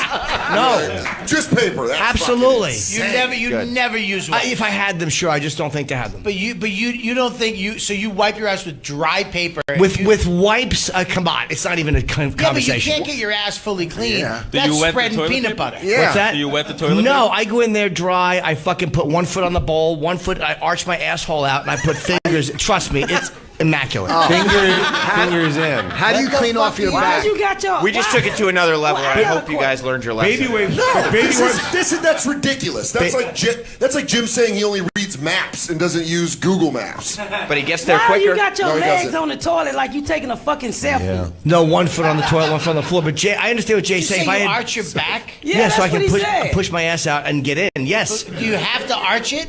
Well, yeah. You have to, like, you get up, one leg up, arch your back, and stick two fingers in Not your too, behind. just as clean as deep as you can. But the baby wipes, I wasn't even thinking about. Don't come in here with that kid shit like you wipe your ass professionally when you're dealing with Jim Norton. Okay? Yeah. Oh, who uses paper? I'll challenge that. Just Give me baby wipes. Paper Listen. wiping your asshole is just spreading around Yes, the problem. my I guy, agree my with that. guy is using fucking wipes. guy. That, yeah. You ever use Yo, newspaper? Rich, go on and tell him. Look First how of sad all, Bonnie is about her guy. You ever use newspaper? he's not a What parent. the fuck? We grew up in a white neighborhood. Hold on. Plus, you have to explain to him what one is. What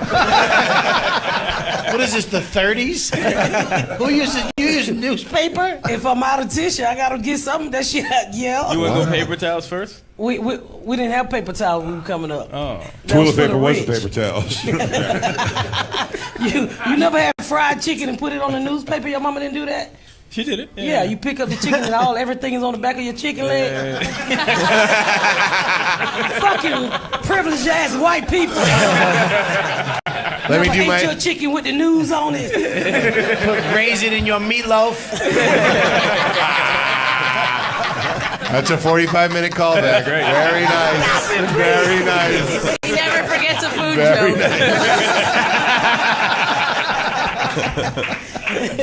Are you squatty potty? I had one with the knees up. I loved it, but then when I moved, I didn't bring it. But you do shit better with your knees up. Yeah, get that. And what about a bidet? Yeah. I have a bidet. I have one in my toilet. I've had broke. a bidet for 10 years. Yeah. No. It's the best thing ever. Yeah, you got a bidet. Jay, you got a bidet. is there anything that you can do to compete with the technique of putting the one foot on the bowl, arching the back, that amount of thought being put into it? Is there anything that you can do to compete with that? I can do that with about 5 minutes of other nonsense before that. Tell me. Wait till Jay gets to phase Look 5. at his hand. Where's your hands? Show your hands before you're asking these questions. And you're like, tell me about your wife. I'm a lefty. He's not masturbating. He's a sweet boy. He looks like he's going to teach us all to paint.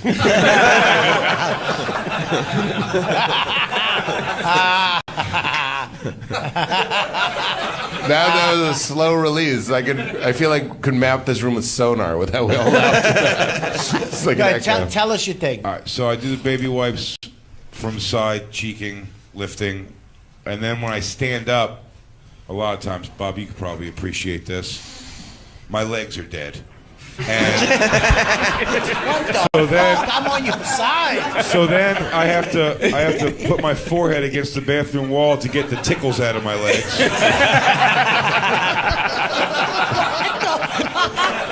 Yeah, if he stands up too quick, he gets the poop bends. I'm gonna drink my own pee. I have to drink my own pee. So why's your forehead on the wall to get the tickles out your leg? Because I still want to get to wiping, but my legs aren't working. So I just rest my body on my head and then continue wiping. I'm going to need an applause. Who's doing a second round of wiping while standing? I'm just curious. No judgment. And that's zero. I already won. Now you see why I'm so confident in Jay's clean butthole.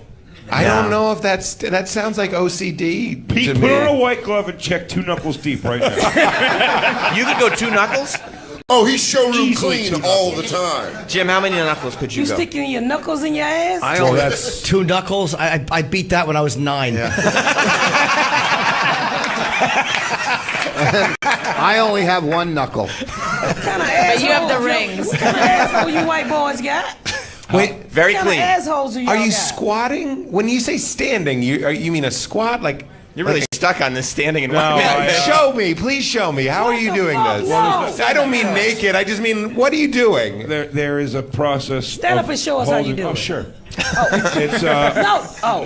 Yeah, I'm not gonna pull my ass out. Keep the deer in the stable. Shit right here. That's a 22-minute callback. I use kind of like the base of my palm to spread the cheeks open yet again, and then with the paper. Do you want me to hold the mic? No. This is why we gave him the wireless. with the paper wrapped around many finger, and then going back in for about. I mean, I'm like a 3 flusher. Of just pure wipes. Wow, Gaia cries. Wipes and toilet paper. Why? So you're standing and recreating the situation you just had effortlessly while seated. Nothing has changed by standing. Oh. Yeah, you do get better. No, you change by standing. Are you standing too? 100 every time. I don't wipe at all when I sit. It's disgusting. You don't wipe anything when you sit. No, I'm not mushing it around. I just want to point out, if Rich stood to wipe, would all be like, "You fucking dummy." If he stood to wipe, he'd be the same height he is now. Jesus. It was a short joke. Rich doesn't sit down at all. Bunny, do you go through all of that? No, I can't even believe we're still talking about this. I know. To be honest with you. Jesus, and we got vagina and it leaks. Yeah. Your vagina leaks? But Jim, are you also? That's the reason. I think why vaginas leak. Yeah. That crazy process I have a is vagina. why I won't shit like in public. In public at I'm all. the same way. I'm weird where I shit. I like to shit at home. It's got to be private. a home game or hotel room. Yep. I hate when I can hear hustle and bustle around me when I'm You shitting. need a glass coffee table. I love that. You're so sexually adventurous. I'm not saying this to be. I'm not burning you. I'm saying you're sexually adventurous, and yet in the bathroom you want pure privacy. Yeah, it's all part of the same molestation. Did you ever shit outside? It's all. Yes, when I had an emergency one time and there was yellow jackets flying between my legs. I was walking to steal comic books. I had to shit in the woods, and I shit by a yellow jacket nest. Shitting outside is weird because it terrible. doesn't go in the water, and you can see how big your shit really is. Yeah. You don't take a shit, you abandon a shit. So what do you wipe with when you shit out those leaves? Yeah, that was my underwear. No. I wiped my underwear and threw it out. That's the move. Smart. That was an emergency. That's the move. That was an emergency. I don't know why I'm proud. What? I used one sock. Inside of the sock. Oh, you Heather Mills? I put it on my hand and I just. There's no way you clean enough with that one sock. I feel like you gotta do both socks for continuity. Because you look like a crazy person. I'd see you be like, you just shit in the woods. Yeah, no. Like Jim's got the fog of war. Nobody knows. No one will say, why are you not wearing socks? But they will say, why are you wearing one sock? Yeah, where's your other that's sock? Right. That's right. See? Ukulele stuff. It could be funny. So you're going to... well, when did you shit outside, Bob? Was it because you do more camping, you do more outdoor outside stuff? last year when we went camping. When you do like bushcraft stuff, do you have to shit outside? You have to dig a hole, shit in it, bury it. It's quite a hole. And then, and then what do you wipe with? Because you're wipe an adult. with toilet paper. That you bring it. Put that in the hole because that's biodegradable. Of course. And then you get a baby wipe that you have to take out with you. Yeah. So you have to put the baby wipe. Pack it away. So you try to wipe as much as you can with that, and the baby wipe is just to make sure there's no, stuffed peanut butter on there. Gotcha. And then you put that in the Ziploc bag and take that out. Yeah, because are you flushing your baby wipes? I don't flush baby wipes. No, I'm asking. I'm asking old stand and wipe. You're flushing them, aren't you? Oh yeah. The city of New York thanks you. You're basically clogging the asshole of your city. Yeah. I'm gonna paper mache a fucking sewer alligator.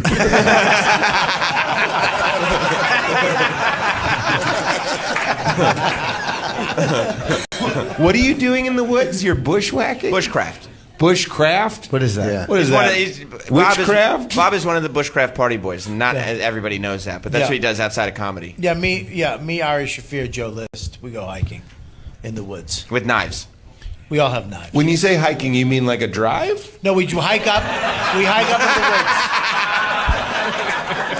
the woods. You ain't shit. We hike up in the woods and we camp out in the woods. I'll tell you what we do. I went with him the one time. No, you didn't go with us. Oh, buddy, I went with you. We went camping. No, that's camping. Got you. I understand. However, though, a big thing this was centered around was going to be this hike. And no, that wasn't a hike. You're right, it wasn't. Yeah, One of you quit.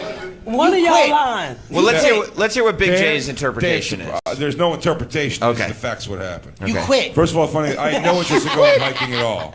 Right. You quit. Just I'd find it boring. But then Bobby starts doing on the right. He goes, come on, dude, you could do the hike. And he starts challenging me where I'm like, I'm definitely more athletic than Bobby. I'm like, why is he challenging me? Like, dude, you'll be able to do it. Don't worry, champ. He's condescending to you. Yeah. So I was like, well, now I'm going. And then all I knew was we broke off on two paths, two different groups. And I stayed with the Bobby path because I knew very quickly it was going to be, I guess we could just hang here and look at this lake. No hiking whatsoever. That's not true. We went down a hill and then walked back up it. No, we went down. Here's the problem. Ari was there, and Ari likes to just walk in the woods. Hike! And just, no, he just. But he's not on a path. Ari wants to actually hike. There's not even a path. He just goes into the woods and then comes back an hour later. Very dangerous. He took off. We went down the hill, and then there was a point where you were like, I'm done. I'm out. Did you say that, Big J? No, he was Dan. Did you quit? Dan. Yeah, I'm right here. Dan, did Big J quit? Corporate fucking Dan's not going to take a side. No, it wasn't a hike. It was a walk up a hill and then down to a lake, and then we all walked sat down a there. hill. We walked up halfway. Ari split, and then No, we walked down. We walked up and around. No, we walked down. We walked down right away. We went down. All right, maybe Dan wasn't the right guy.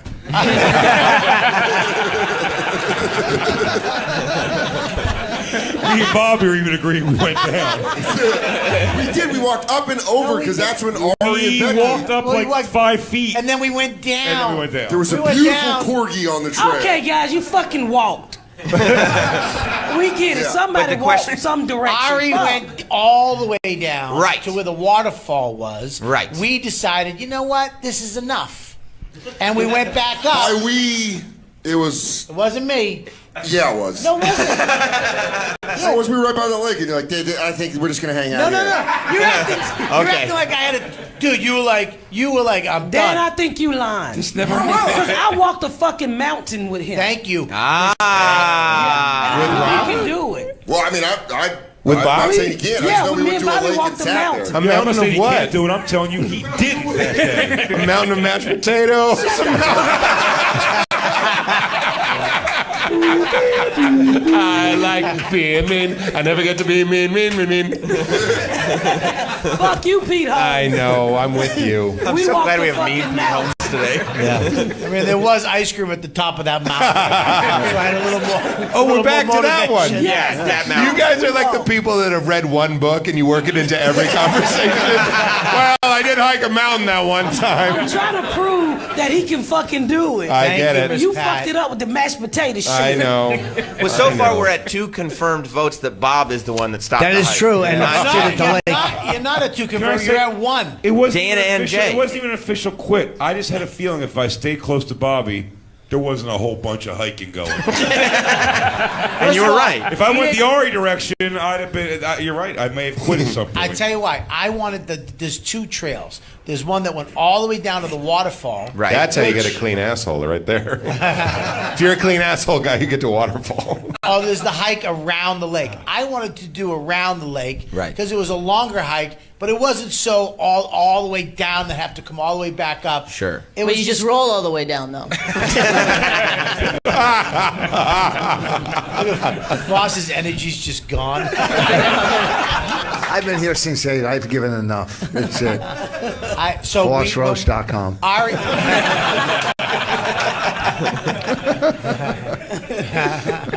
I believe Bobby's walked uphill a mile, 2 miles on hikes. You know, he sees snakes and shit. He's told me these stories, and I fucking believe But Bobby. he might have been lying then, too. Yeah, he told you stories. Bobby's not going to lie about that. He Why? might lie about audience members, but he's not going to lie about fucking hiking. He's a true hiker. He really is. I fucking believe on it. that hike, you gotta understand, we're going with the pack. Dan, him, all these, they don't want to do this. I was fine with all of it. They didn't want to go all the way down. And Ari went all the way down, and I said, we should go back up. We'll go to the lake. We'll hang out at the lake, and then we can walk around the lake. That's what I said we could do. Yeah. It's just a different hike. This is a dream. This isn't real. There's no way I'm on a radio show where Bobby's like, I hike. First of all, I stayed outside. We had to get a cabin for you two fucking... Divas. Did you guys need a cabin? What? I'll take that term. They needed a cabin? for sure. Yeah, they had to get a cabin. They don't have tents? I slept on a couch. No. It's disappointing. No, I was in a fucking hammock between 2 trees. You was not 2 sad trees.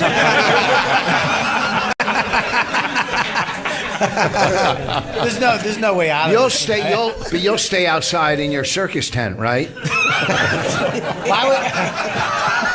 Why, it's a hammock. It's a you crime the way fucking they treat it. short-fingered asshole. Listen, no, but you got to sleep at night, right? What? In the tent. You bring a tent. I know what you're doing. You're fucking trying to slow roll till you think of something because you don't got it. I got it. I know what you're doing. You No, sleep you at hang night. your. That's when everybody sleeps. You hang your food up so the bears don't get it. Here right? it comes. Here it No, comes. I'm asking. He's slow rolling. You're right.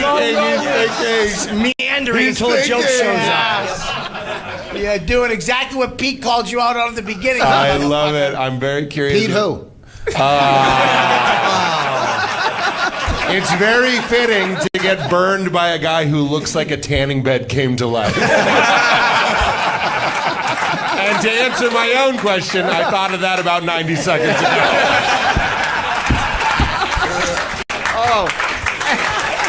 That's not tan. That's not tan. That's an age spot. And you did it without a ukulele. I know. I could do it. I could do real comedy. Well, Rich, what were you saying? What were you He's hanging saying his about food Bob? up. It's a He's fair hanging his question. food What up. were you saying? Yeah, he's hanging his Bobby, food up. no, listen. Me and Bobby. Oh, here. Fucking Norton, go fuck yourself. I saw what you just did too. I'm trying to bring it back for Rich. No, you're not. You're trying to give him steam. So either he bombs or I get a fat joke. I predict both. Win. Robert, calm down. You sound like you ain't breathing over there. Stop rubbing Pete's leg. Oh. You're weirding the twins out. I know. Get off him! I don't know why I keep touching my damn. Stop. Be careful, that's harassment. Hashtag Me290. His show got canceled. It's not going to happen. What show? Don't tell her.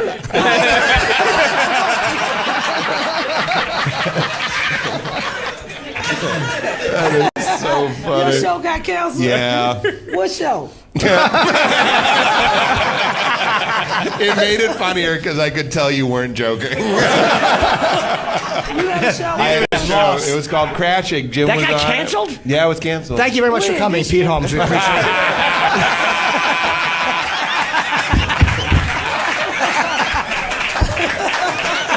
Wait, Lucas Brothers were on it. Jay was on it. What Bobby y'all was on it. It was a show about a comedian in New York, an open micer. Oh. Yeah. I didn't hear of it. It's okay. It was on HBO. So, have it. Rich, you were talking about Bob's food and the being hung up. He knows everything about camping. He does. We I don't know talk. everything. I know some things. You know But a lot gone about I've it. gone out to the woods, like not on a trail. That trail we were on was a road. I've gone out in the woods, me and Ari Joe, me and Paul, out in the woods and just make a campsite and stay for the night. I've done that. I believe in you, baby. Thank you, Pat. They talking that bullshit. I've seen you camping on Instagram. Thank you. That's the proof. So, what do you don't think? What were you going to say about Yeah, the you guys food ask him. being hung up? No, he knows all the tricks. He'll hang the food. Guys, he's got nothing. Can we stop Why don't- torturing this old man? Why are you? Do the other campers put their food in a bag to keep it from you? So Bobby, I got it, Rich. I got it. You bought yourself enough time for me to come out. We'll be back with more Best of Jim Norton. We'll be back with Sam Roberts. Live from Montreal at the Just for Laughs Comedy Festival. It's Jim Norton and Sam Roberts. Wow, what staggering energy in this room. Hey, everybody. Troy didn't hype them up at all. At all. No, not really. I feel like we just interrupted a wake. Yeah, somehow this room is deader than it's been with you in it by yourself. Yeah, I was here the last couple of days, and it felt like there was a little more pep. But it looks different. They put the wall up. Hey, are we gonna leave that open now because we have no air conditioning? Are you guys uncomfortable? Yeah. Good. Yeah. Well, at least there's no vaginas in here to sweat. Well, welcome. We are live in Montreal. The whole show is here. We have a lot of great guests over the course of the next 2 days. We appreciate all you guys for showing up. I'm excited. These shows are always a lot of fun. Yeah, they are, and I'm physically very, very comfortable right now. It's nice to walk in. There was no coffee. There was no water. No food. I'm fucking bitching. I'm cranky. I haven't slept. It did seem like I'm they probably were gay. It seemed like they were utterly shocked that we had showed up this morning. Yeah, they're like, "What are you guys doing here?" Oh, all right. We have pretty good shows, I think. That's always a Don't confidence. oversell. Yeah. Well, I mean, Hot Dog was so far the highlight of what we're doing this week. Hot Dog did open for us, as is tradition here in Montreal, and the crowd has never been colder. He actually made up for the lack of AC in this room. Yeah. Did you guys enjoy Hot Dogs, sir? Because you have long sleeves on and your arms are folded. That's not the sign of a man who's enjoying himself. No, it isn't. No, it isn't. That's okay. That's on us. Better after last year. It's just as bad. Yeah, I think that, seeing Hot Dog That last microphone's year- not on. Yeah, it is. It is? Yeah. Oh, I saw Hot Dog here last year, and I think it's a year you'd get better at it. That's It's still definitely just not on. very bad. Yeah. We can just hear him. Oh, wait, you guys can't hear him? No. The audience at home hear Yeah, just I'm not the going to man repeat talking what I into said the room. for the third time. Yeah. It's over. It's over. Oh, I heard it in the mic. Could be wrong. Well, should we bring out our first guest? I mean, why not? This is going so well. We might as well bring him out. Ladies and gentlemen. On the tip of this wave. Ladies and gentlemen, you know him. You love him. Somebody who's become a resident of Montreal over the past 10 days. Here he is. Let's give it up for Mateo Lane.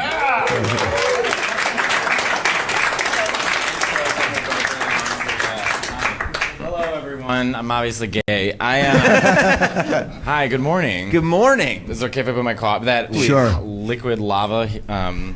It's good to be here. I feel like I'm on a late night show. Hey, girl. You never let me pose. You're always like waiting till I'm like all right. Troy likes the candid thing. He does. It reminds me of how he gets pictures in the locker room. Look, homosexuals do not like anything candid, so everything's very posed.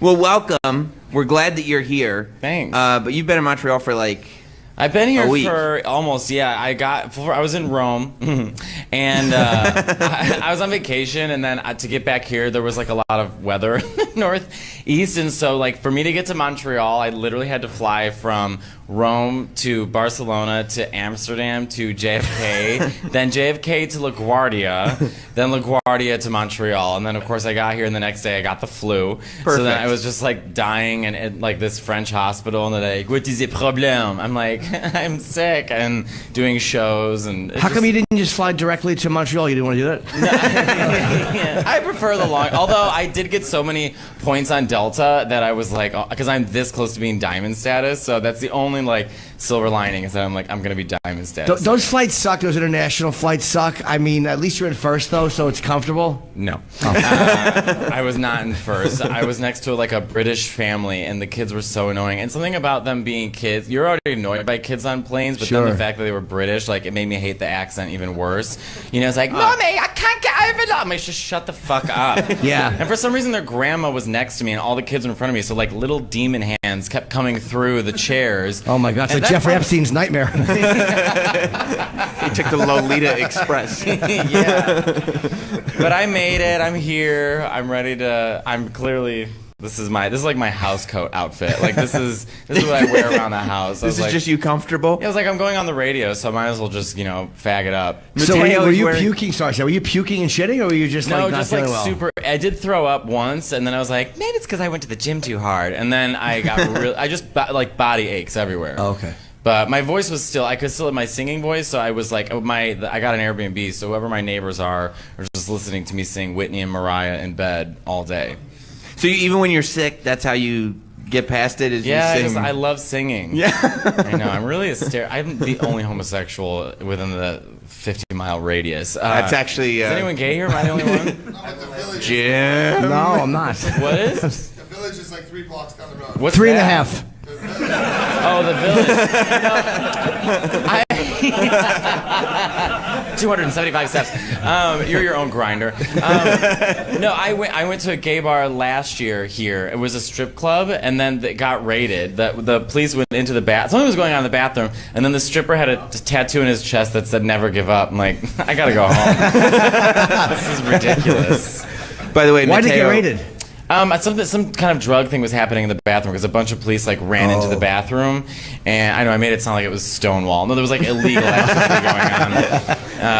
Like that required police. Yeah, yeah. They were big guns and everything, and it was so weird because I didn't even bat an eye. I was like, Anyways, the stripper, like I just didn't care. Just seemed like a lot of people having a good time. Everyone is having a great time. Mateo, by the way, for those at home, is wearing a tiny little tank top, short shorts, and low tops. There's a Golden Girls quote on it. What quote is it? It's from There's only one left. I know. I get nervous too. Anytime on Instagram someone posts a picture of Betty White, I'm like, no! But she's still going. And yesterday was the anniversary of Estelle Getty's death. When did she die? I didn't realize 10 years ago. I follow Golden Girl Instagram page. I really have nothing to offer anyone here. I'm so sorry. I've just never heard the anniversary of Estelle Getty's death. I didn't realize that was a thing that people... Well, I didn't know it was a thing until Instagram was showing Estelle Getty everywhere. And then I was like, oh, she died 10 years ago. Okay. When did B. Arthur die? She died, I don't know, I would say like 2008 or 7 or something. Oh, she's been dead longer. She's been dead a while. Oh, okay. Do you feel a personal responsibility to be a Golden Girls fan, to fit in with the culture, or is it one of those things where, wait a minute, I'm in this culture because I'm a Golden Girls fan? No, I don't think I think about TV that way. I just really enjoy the show. You do? You're just a big fan. I'm not watching it like, doing my job. I'm watching it like, this is really funny, and I like it a lot. It's fucking hilarious. It's one of the most underrated shows ever. The writing in it, they were really mean to it. That was a really, really funny show. By the way, you and Patrice were the only ones on a long episode years ago. They were talking about Golden Girls, and everyone's like, this sucks. And you and Patrice the only one to be like, no, it's a great show. Yeah, it's really funny. It's really funny. Yeah, I'm like, of course, the comics really. It is funny. They're like people think it's just old women living with each other. They're mean to each other. Yeah. They're like the jokes are snappy. It's all about sex. It's a great show. Yeah, right. Rue McClanahan, I wouldn't have fucked her, but I almost would have. Yeah. Well, she had like she she was an odd beauty. Yeah. You know what I mean? But She was dirty. Her mind made her kind of sexy. Like I'm not really into like older, like you know what I mean, like women. Like, you know, like the Golden Girls. Yeah, I'm not into that. I'm not really into the Golden Girls sexually. Like, way to go out on a limb. But you're right. The way she spoke dirty and the way she was very, of the four of them, she was so overtly sexual. Oh, she was just like humping couches. And, Right. I mean, she was like a cat in heat. Yeah. Yeah. You're like, there's something to this here. There's something going on. She must be a good time, right? I guess so. Yeah. I mean, as a kid, I was always attracted. Dorothy's my favorite. B. Arthur. She's more. I think she's like the most relatable. She's kind of like down and like a loser, and like, but she's mean. I don't know. She's fun. And she was Maud. I mean, come on, who doesn't love Maud? We are really this. Everyone's eyes are Why, what's wrong with glazing over. a bunch of people under 40 looking at us like, what the fuck are you idiots talking about? This I feel like I'm a really bad guest. You know, usually on the air I'm like whatever, and then I read Twitter and it's like, oh, they don't like this. You know, but now it's like Twitter Live, except no one's that mean really. You're right. You just see it in their eyes. You're like, oh, this is They're the like, face. Just like shut up. Well, no, it's early and it's warm in here. I mean, we can't expect much. That is true. It is warming. How are you guys? Fine? Are you good? No. Yeah. No. same. What's the matter? Are you physically uncomfortable, sir? Hold on, Troy's gonna rush over there. Troy's bag is gonna be stuck to his leg by 9:30. No, it's fucking hot. It's really physically. hot. Okay. I came here on a motorcycle, and with the traffic, and now this, it's awful. Well, All right, wait. Real quick, let me just describe what he looks like. He's holding a Monster Energy drink, and his outfit is a Monster Energy drink. And I'm sitting here queening up about the Golden Girls, and then there you are in your whole outfit, and you're like, it's too cold in here, or too hot in here. I need some air. Like, you'll be fine. You're on a motorcycle. You probably like. I imagine you like in that scene in the opening of Terminator 2, where you're just like at a bar ready to fight, and you're upset that there's no air conditioning. You look like every cousin in Texas Chainsaw. Yeah. Wouldn't the motorcycle ride have made you cooler? Yeah, but it's the fucking people cutting me off and not. I see. Not giving a shit about motorcycles. It's kind of dangerous. Do you ride in between traffic, like at a red light? Do you just go through? It's already dangerous enough.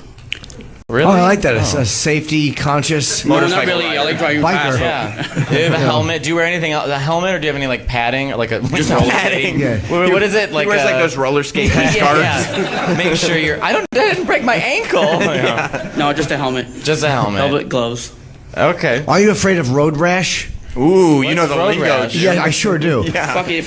If I'm gonna fall, the coat can save you a bit.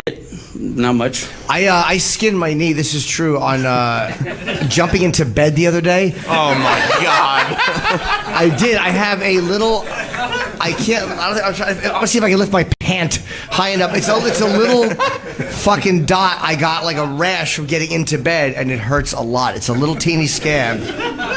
You know, I used to worry that we would get the phone call one day that Jim was sick. Now I worry I get the phone call, Jim fell down. Oh no.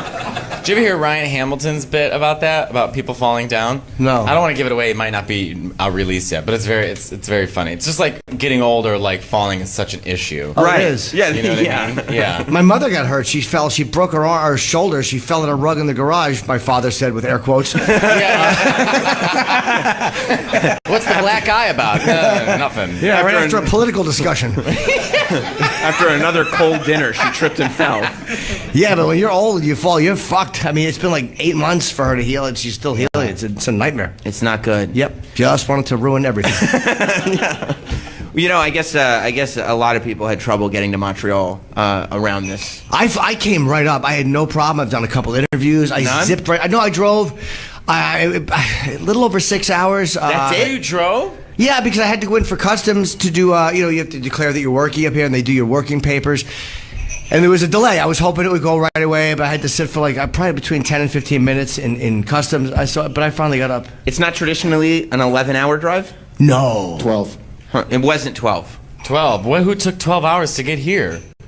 Well, Mr. 7 flights. I mean, I know. It's like somehow my 7 flights got me here faster than 12 hours. By the way, I got the greatest phone call I've ever gotten yesterday.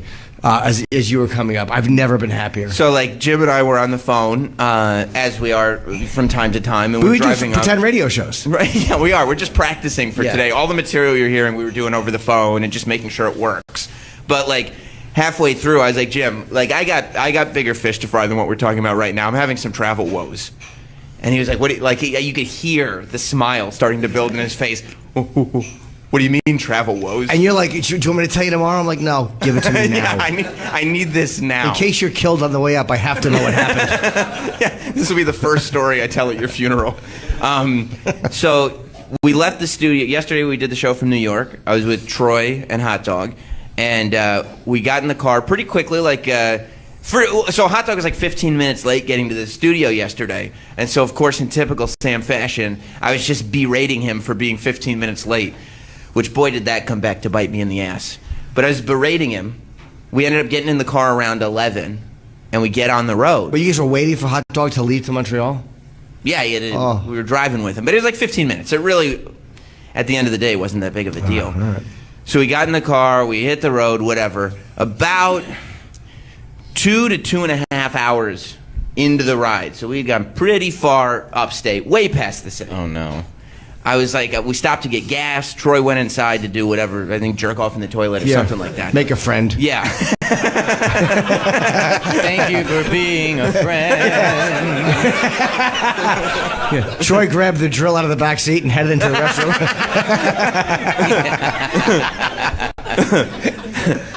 And I'm putting gas in the car, and like, whenever I'm doing anything, I kind of cycle through worst case scenarios over and over just to kind of say, what would I do if this happened? What would I do if that happened? Yeah, like all the time. And I go like, oh, what would I do if I got to the border and the passport I had was wrong? And I was like, why would that happen? And then I was like, it'd be interesting to look at my passport right now. And so after 2.5 hours of driving, I took my passport out of the glove compartment and I opened it. And there was a picture of an infant. Yay! Inside the passport. And I realized what I was holding was my 2-year-old son's passport. Could you quickly draw a beard on it and shave your head? Yeah. Put an afro like halfway back on his head. Yeah. That is the worst feeling in the world, because now you've got to break the news to everybody. That's the problem, right? Like, I'd be like, because I could just, if I were by myself, I could loop back. It could take me, I don't care if it takes me 20 hours. That's when I throw money at the situation. I'm like, I will buy dinner for the rest of the week. I will buy us breakfast. I will get you whatever you want. Who wants drugs? I mean, I will do whatever it takes. Right, and so I'm sitting there going like, okay, how do I break this to the guys? Like, how do I? You were probably close to Albany by that point. Pretty close, yeah. Oh. Pretty close to Albany. Albany. Yeah, our state's capital. And the state capital of New York. It is. Albany? Yeah, it is. Yeah. Jesus Christ. Yeah. It's a real hub. So I show Hot Dog first because Troy is still making his friends inside. Yeah. And I'm like, Hot Dog, this is not my passport. And he's like, oh, no. And he and I are just Googling before Troy gets back to figure out if we can get into Canada without a passport.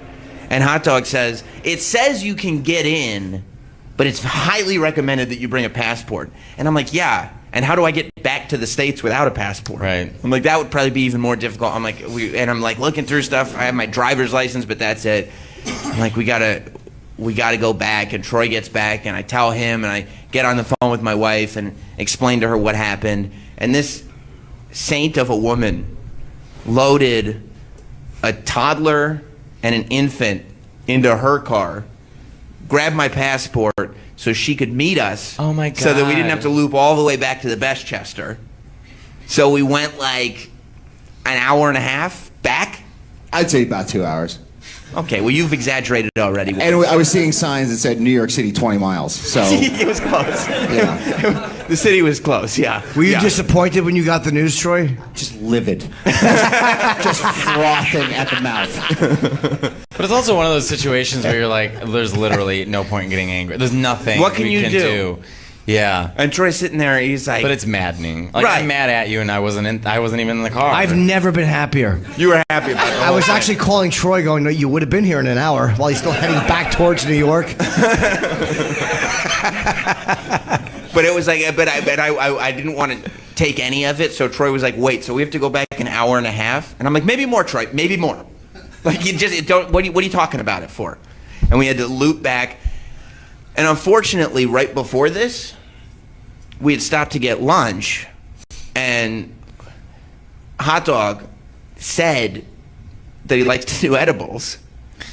And so Troy was like, well, would you want to just do like half an edible and just have fun on the car trip? And Hot Dog goes like this, yeah, I do edibles. Yeah, I want to do half an edible.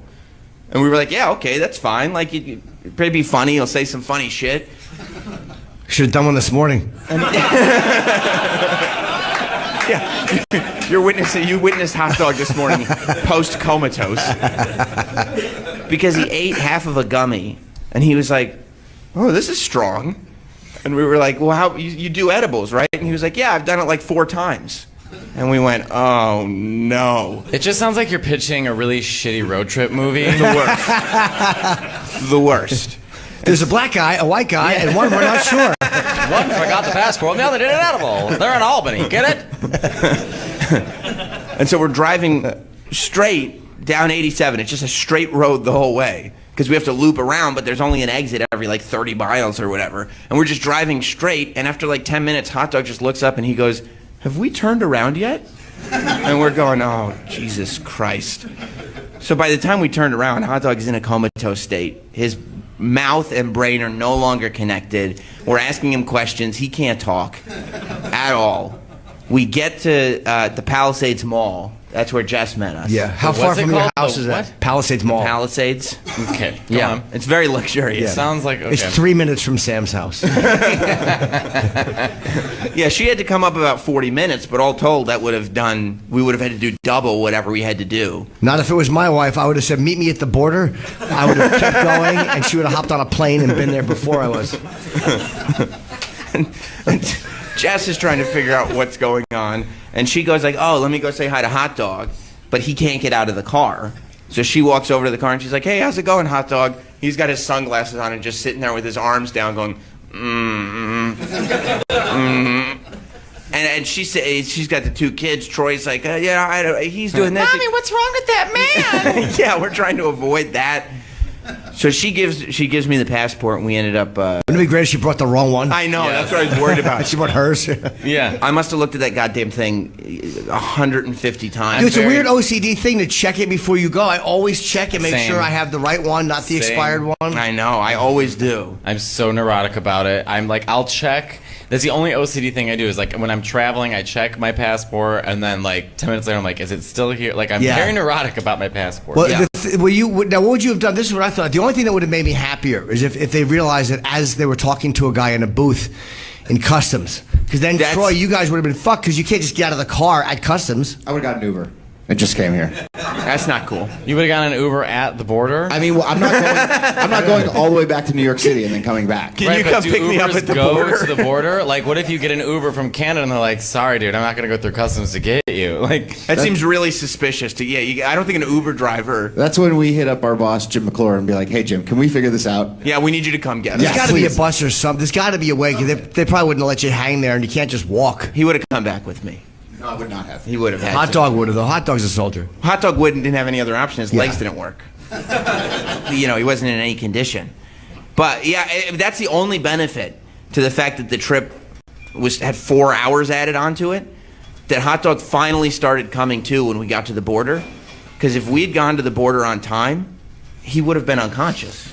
And it would have been light outside, but we didn't get in until dark now. Yeah. But it would have been light outside, so the border agent would have seen there's a passed out Dominican in your back seat. What are you guys doing? You can't do this. Hot Dog, were you angry this whole thing was happening, or you didn't give a shit?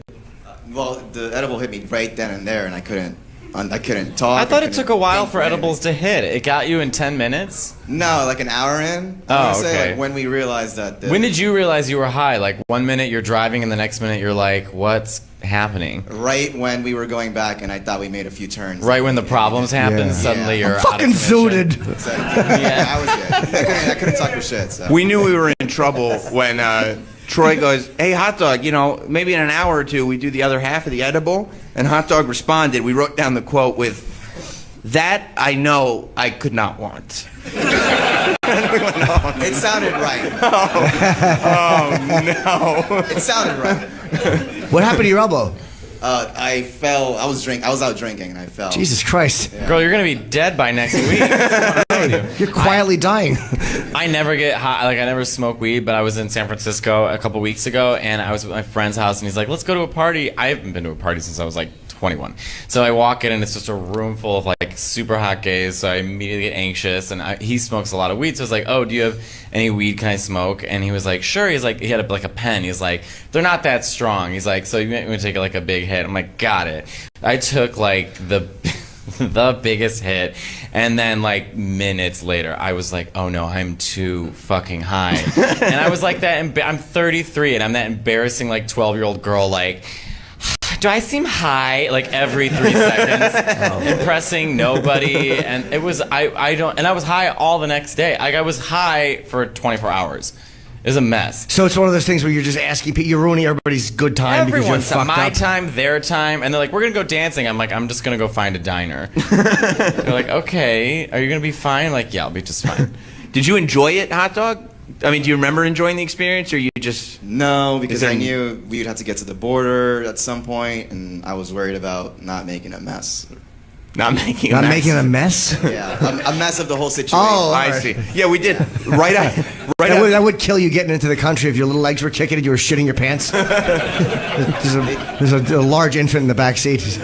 They made me go out because they went out to another shop to get some ice cream, and it was the worst experience of my life. Like, bro, that was literally 8 hours before the border. Yeah, but it was awful. You guys made me walk around, and I was in no shape for that. We got you ice cream, dude. We were trying to help. So ungrateful. Like, it really wasn't a bad experience. We were sitting there. We stopped to get him ice cream to kind of just like, okay, let's like try to show him a good that'll time. fix it. Yeah. That'll fix it. We'll get crunchies on it. It was a Carvel. Yeah. It should be fine. And then Troy and me are at the ice cream place, and then we turn around and Hot Dog's gone. And we're like, where the fuck did Hot Dog go? Like, he came out of the bathroom. They have these great mints. Yeah, we thought he was shitting. Yeah, I looked in the bathroom. I'm like, he's not in the urinal, but maybe he's shitting. Like, I hope he doesn't fall asleep on the toilet bowl. We're probably in there for 15 minutes, just like, and I'm like, we gotta. And Troy's like, maybe he went to the car. So we went outside, and the whole time we're searching for Hot Dog, he's just sitting on a bench outside, looking up at the sky and facing the highway. Yeah, and facing the highway, just pondering. It's so beautiful. So how did you fall and hurt your arm when you were drunk?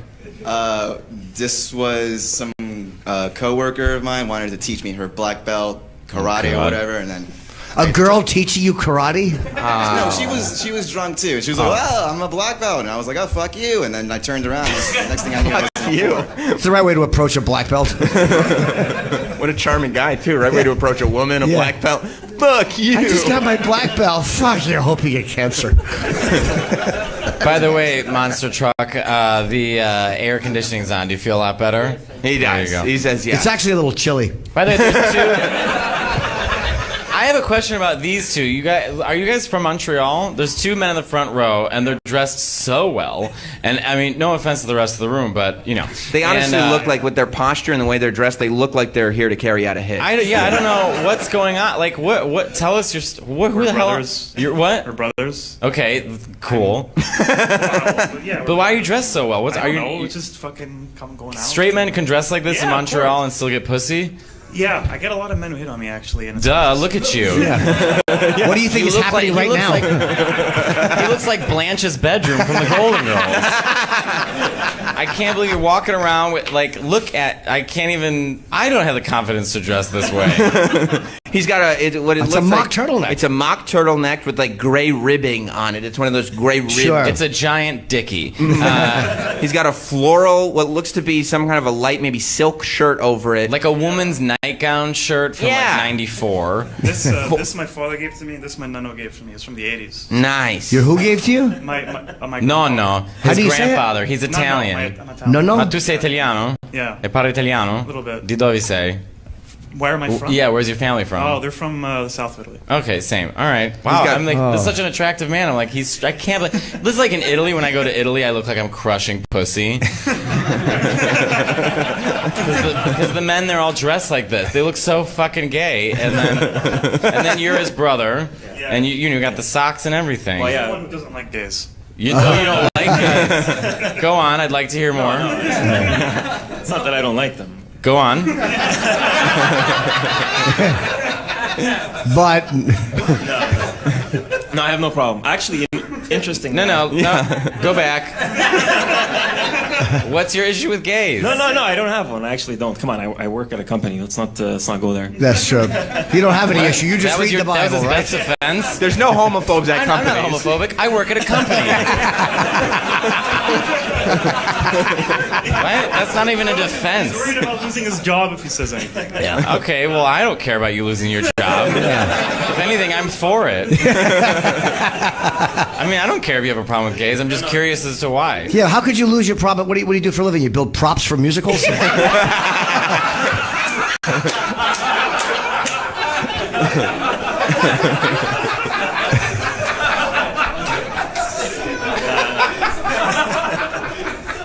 No, seriously, my brother's just fucking with me. We do this all the time. He always bugs me about that shit. These guys, huh? Yeah. So what were you going to say? I wasn't gonna say anything. Oh, actually, yes. I saw Troy at McDonald's this morning. Wow. Whoa, really? What a story. Yeah, filling out an application. Wow, really good at deflecting the conversation.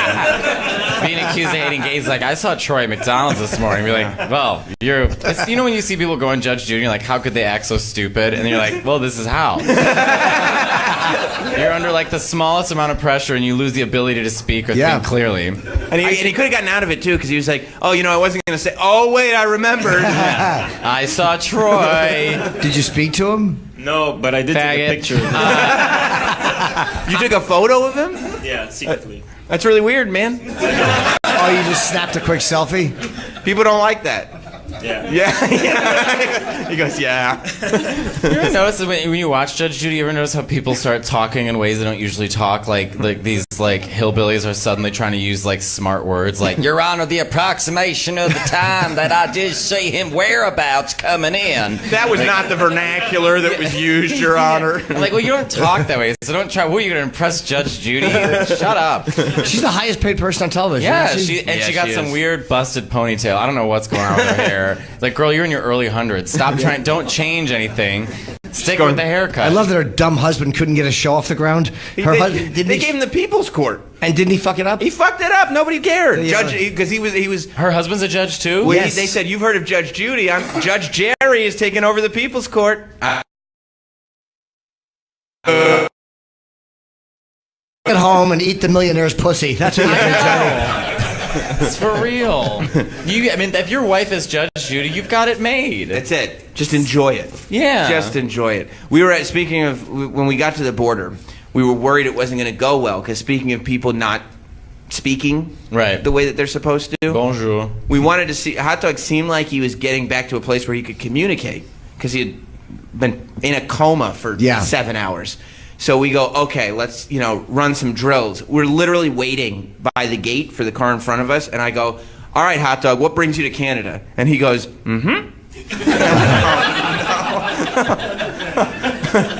It was really stressful. They didn't ask him a goddamn thing, thank God. But it would have been a disaster. What do you guys say, just coming through just to enjoy the festival? That's it. Yeah. We're just coming to the festival, that's all. Don't worry about the man in the back seat. They were like, can you roll down the window? I was like, please don't make me. Please don't make me. And then we got here. We were in a good mood. I mean, Troy, the great he goes like, hey, man, if you want me to drive, no problem. I go, it shouldn't be a problem. He goes, okay. And then he takes a quarter of an edible and goes to sleep. And I was like, okay, thanks for the support, bud. You slept too? Yeah, of course. Thanks for the What do I do for fucking 12 hours? So we get, and then we were okay, right? We got to the hotel, and we were like, okay, everybody's still in an okay mood, but everybody kind of knew any longer, and we're all gonna snap on each other. Sure. We're all sick of this, but we're at the hotel, and we kind of feel accomplished about the whole thing. And Troy gets out, and he goes, let me check us in, and we'll park the car and everything. And they go, oh, we don't have any Troy here. And he goes, what? They go, no, we don't have your name on our registry. He goes, okay, try McClure, Jim McClure. He's the guy who booked the rooms. He's the channel boss. And you go, no, he's not here.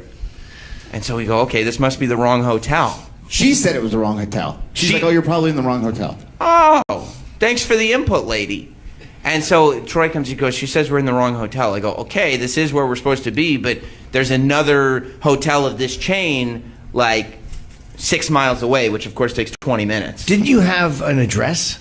Not at that time. Or didn't you just ask her, why don't you call the other hotel and then see if Of our course. reservation's on there? I'm not about to get in the car with, a weekend at Bernie's. You guys are acting like it's 1980 and there's no cell phones. Exactly, call. Yeah. Well, it said 6 it's miles, as so if it's like, suddenly all right. technology was lost Yeah. in this We're road also trip. all delusional at this Yeah, point. we're not in any position. You know what I mean? To do this? To think. It's over. At that point, it's over. Like, It's we're like, it it's can't- 6 miles away. Let's just go. Just go the 6 miles, not realizing it would take 20 minutes.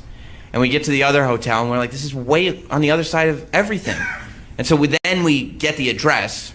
The address sends us right back to the hotel we started at. We go back, and she's like, oh, you're on the other list.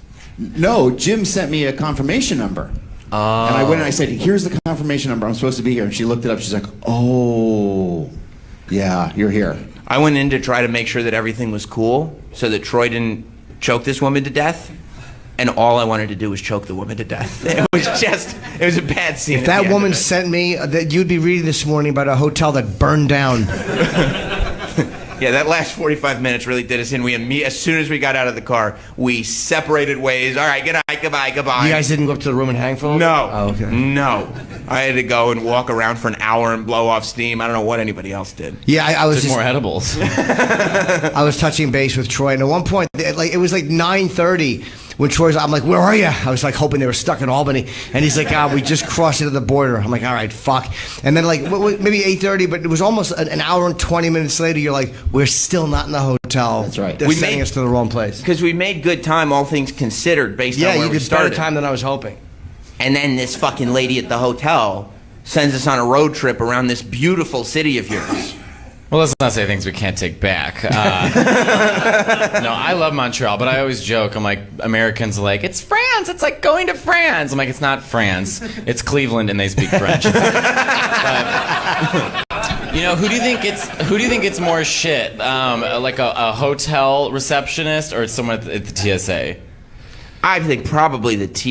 Yeah, TSA. You think so? At least at the hotel, eventually you get a room and you can just relax. Right. The TSA isn't leading to. They're just leading to more unpleasantries. There's no hatred of employees at a hotel. Like you don't have the same anger you would do at somebody at TSA. Right. Especially because the hotel will be like, okay, well, there's a manager. We're just going by policy of the hotel, so we might be able to do something here. At the TSA, they're like, well, that's a government thing. What do you want me to do? No, nothing you can do. It's almost as if the TSA, like the school they go to, is like the school of mean. You know what I mean? Like it's the same school that Dunkin' Donuts employees go to. Like they learn how to whittle you down to the nubbins within like a single look. Like they can just make your whole life feel miserable. Yeah. Well, that's their job, to kind of get you to panic or to kind of get you to give up information without doing anything. Right. It's like IT guys when they just kind of look down on you because you don't have the technological information that they do. And it's like, but you're supposed to have that I information. know. It's like the geniuses at Apple or whatever, which, how highfalutin to call yourself a genius. Yeah. But, yeah. Especially in a post-Steve Jobs world. Yes. An Apple genius is just somebody that actually goes to the hospital when they're sick. Yeah.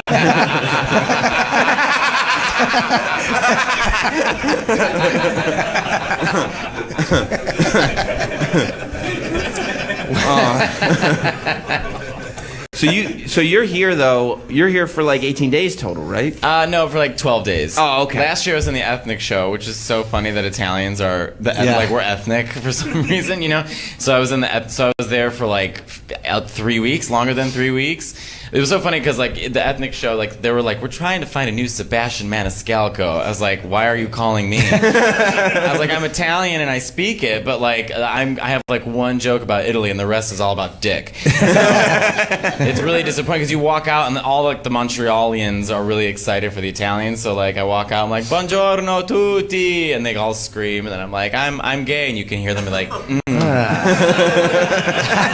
They're just like waiting for the Jewish guy to come out. They're like, well, it's second closest, so we'll wait for his act.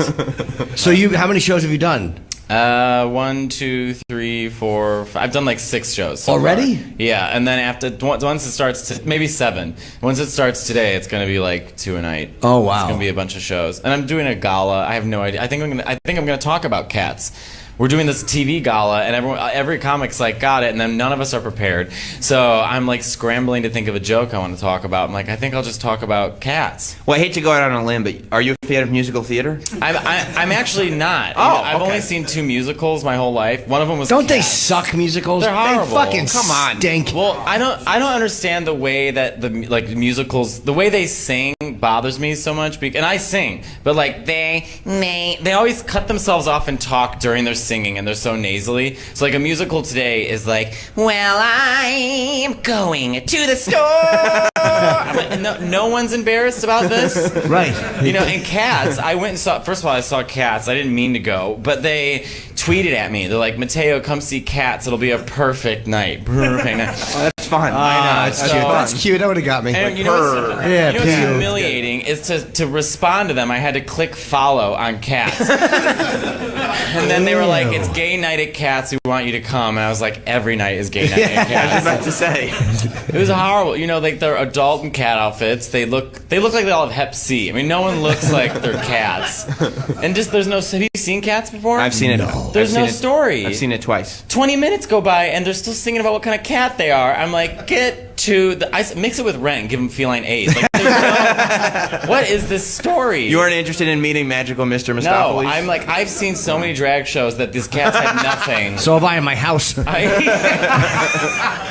It's just this, and now the movie's coming out, and that like everyone, like the joke now is that it all looks like Snapchat filters. Like that's what the cats look. You mean the digital fur technology? Yeah. I haven't seen the trailer. You keep telling me how it's incredible. really. I would love to hear your opinion on the. Look at this group. No one besides maybe you. No one has seen Cats the musical. I wish we had a screen hooked up. I hear it really stinks. The trailer. Yeah, it looks horrible. Has anybody seen the trailer for Cats? Yeah. Yeah. The guy, he's like, well, when I get off my hog, I gotta check out the Cats trailer. I see how bad it was. It's horrible. The motorcycle man saw the trailer. Are you from for Cats. Montreal? Yes. You know what's so funny is when you go to Montreal, you'll see people that look like this, and you're expecting like a you motherfucker, but then they're like bonjour, and you're like, oh. Do you speak French, sir? Yes. You do. Yeah. My French is so busted. I use Italian and put a French accent on it and really hope it works. Are they similar? Yeah, they're very, very similar. They're both romance languages, yes? Yes. Okay, all right. And it's very, like, do you speak French too? My non-gay gay friend? Yeah. But also Italian. But your family probably speaks dialect, right? Like Southern dialect? Yeah, we don't really speak it in the house though. So. Where specifically is your family from in Italy? Naples. Oh, and this was my grandma's from Naples. Yeah, so they don't even speak Italian. They speak like another language. So what made you go and check out the Cats trailer, sir? Well, it was passing. It looked shitty from the little YouTube deal, the thumbnail. So the thumbnail. Sorry. Yeah. And I regretted it almost instantly. It really is amazing when you watch something that is like it's been built up, right? It's the guy who directed the Les Mis movie. Ugh. Well, then there's your mistake number one. You didn't like the Les Mis movie? Russell Crowe sounded like beef jerky. I mean, it was. Can you imagine, stars in their multitude? It's not like a drunk Irishman trying, like on a wake, getting like singing like, oh, Danny boy, like can't sing. Yeah, no, I mean, Hanson Rob and I, on a pretty consistent basis, make fun of Russell Crowe in Les Mis. Yeah, it's a terrible. But that's movie. what I kind of felt like the director took whatever little defect in his brain it was, the piece of his brain that said, it would be good. Russell Crowe, and he took that piece of his brain and let it flood his entire brain. But then and with said, the studio gave him $120 million to make the goddamn movie. I'm like, I can't get one TV show made, but Cats is getting made again. Yeah. And whenever you see a shitty trailer like that, whenever and in a movie you see the credits go up, there's thousands of names. I'm like, not one of these people decided to put their hand up and say, guys, can we rethink this? Well, that's what I mean. It's like one of those things, like it's one of the most famous musicals ever. I think it was the longest running musical of all time. It was at the Winter Garden Theater. They said now and forever. Right. I used to see that dumb fucking sign every time I went to Caroline's on Broadway. I hated it. But they're like making this movie. It's got all this hype. There's this buzz. It's like this is the next big musical thing for Christmas. And nobody in the process stops and goes, wait, this is the trailer? Like, this is going to be a disaster. And it comes out and universally, it goes viral. Like, because remember we it's hated so bad. Remember we hated Sonic the Hedgehog? Yeah, they had to change but the they movie. fixed it. But yeah, but take 50 of the old Sonics that we hated and put them in a musical, and that's what this is. Yeah. Well, no one at that point can do anything unless someone, a high producer, an executive producer goes, look, this stinks, we got to fix it. But like people who look at the trailer, once it's at that point and it's like shit, they're like, oh, this is what it is. You can't just go to the director and go, I think that sucks. I mean, you just gotta hope the a money's producer already been says it. spent. Yeah. Yeah. I mean, it's a total. I know. disaster. I've been in a few clunkers. Have you? Yeah. And it's like there's no stopping this train. Yeah, and it's my fault. Jim, have you ever seen a musical before? No, I mean, a Book of Mormon I saw 3 times. I That's love. different, though. It It's like doesn't count. Starbucks. It's funny. Yeah. It's South Park, and it's like It's hilarious. Most of them, no, I have no desire to. I hate them. They just drive me crazy. Feels like you're operating from a position of bias. Not at all. I just don't like them. I think they're stupid. I would love to be in one. I don't like watching them, but I would love to be in Okay, one. just a minute ago you were like, isn't anybody embarrassed to sing like you're in a musical? And you're like, but if anybody's casting. I do a Barbara Streisand show. There's nothing more embarrassing than that, but I love it. So you've only seen 2 musicals? Yeah, so I also saw Cher. That was all my... Cher. I went with Val because we knew it was going to be bad. And so we went to see Cher. Was she in it or who's in it? No, it's like the Stephanie J. Block. There's 3 Chers. There's like past Cher, medium past Cher, and present Cher. Do they have somebody actually playing a tree that yells at Sonny, careful?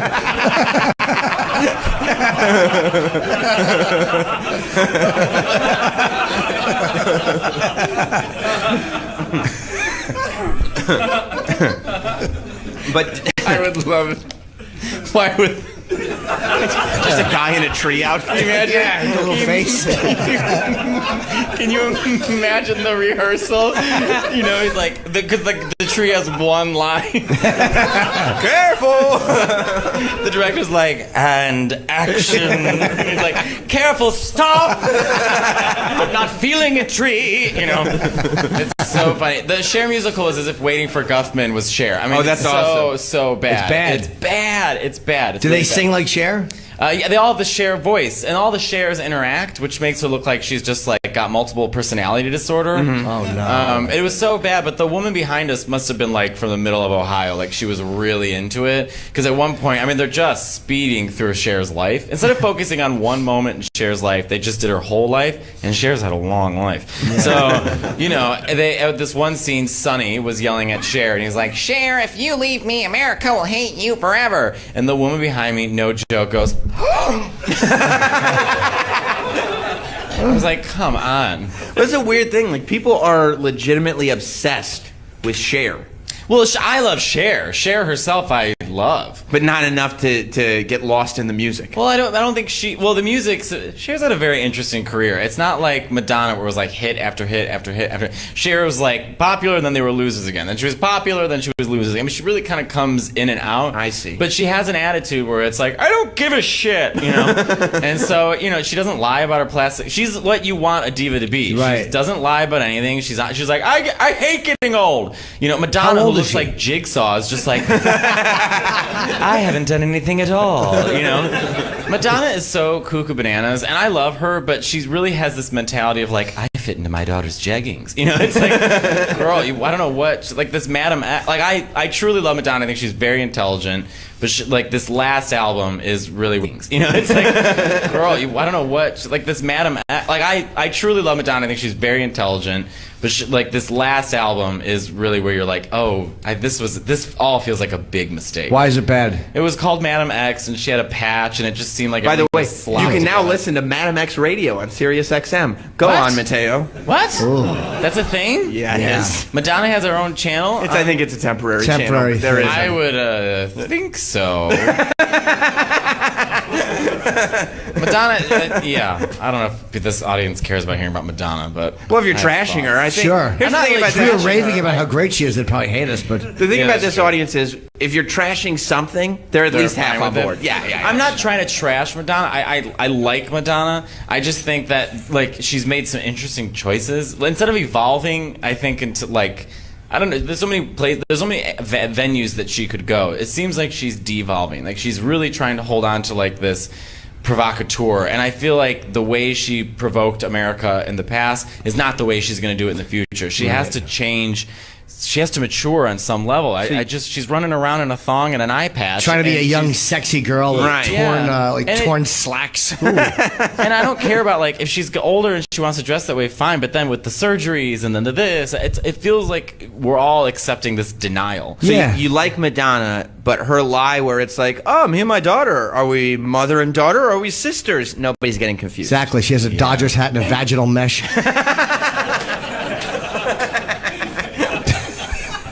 I see. That really does clarify everything. Exactly. You had to touch old bag. I like Jim's take on everything. Like, I just want to go down the divas and see what you think of all of them. I respect. I like a share. I respect. As a kid, I mean, I'm older, so I remember the show as a kid. I had such a crush. The irony. I had such a crush on Chastity Bono. No, there's no irony in that. I feel like that makes perfect sense. Oh yeah, I guess so. I think you're attracted to like the energy of an like other. You know what I mean? You know, he wasn't. You know.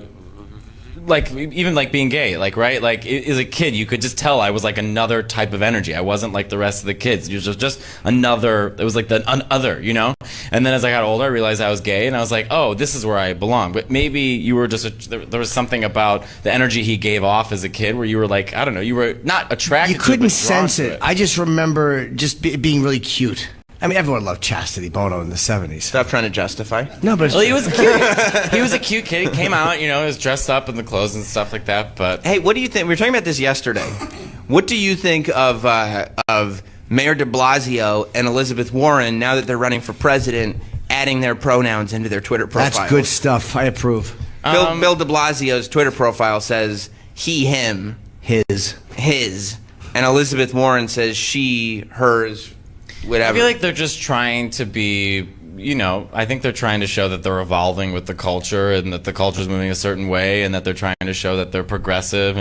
But it, you know, when it comes from a politician, nothing feels genuine. Right. I mean, it doesn't matter what they do. They could tell you their favorite meal. I still wouldn't believe them. Absolutely. You know, it just nothing seems genuine from politicians. Well, Elizabeth Warren doesn't seem particularly genuine either. Hers. I think quite, you know, the problem with Elizabeth Warren, I like Elizabeth Warren. I think she's smart and she knows what she's talking about, but I think people, unfortunately, are like turned off by, you know, you hear the stupidest things like, I don't like her voice. I'm like, I cannot believe we're determining the president over someone's voice. I don't like her hair. I know that sounds shallow. She looks like her name should be Peg. Peg Warren. She does look like a peg. A peg or like a yeah, peg. Maybe like a Tammy almost. Yeah, right. It's like a bob haircut of the noise. I don't like the whole Native American thing. It was like, you fucking yeah, but I mean, if that's the worst she's done, that's true. That's like we're literally we're drawing at straws here. It's like, you know, Trump's running around raping everyone in the world, and Elizabeth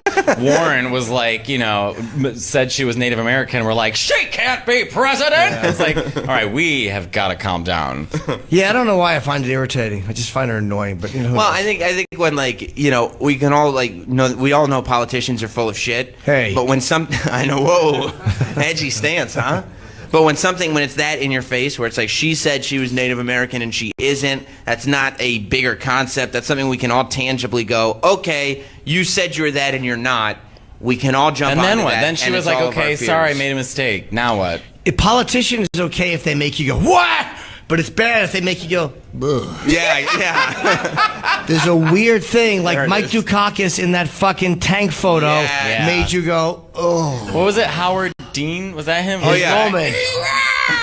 He sounded like Banshee in the X-Men, like, it makes you like, oh, yeah. Like a little, it's not an overtly offensive thing.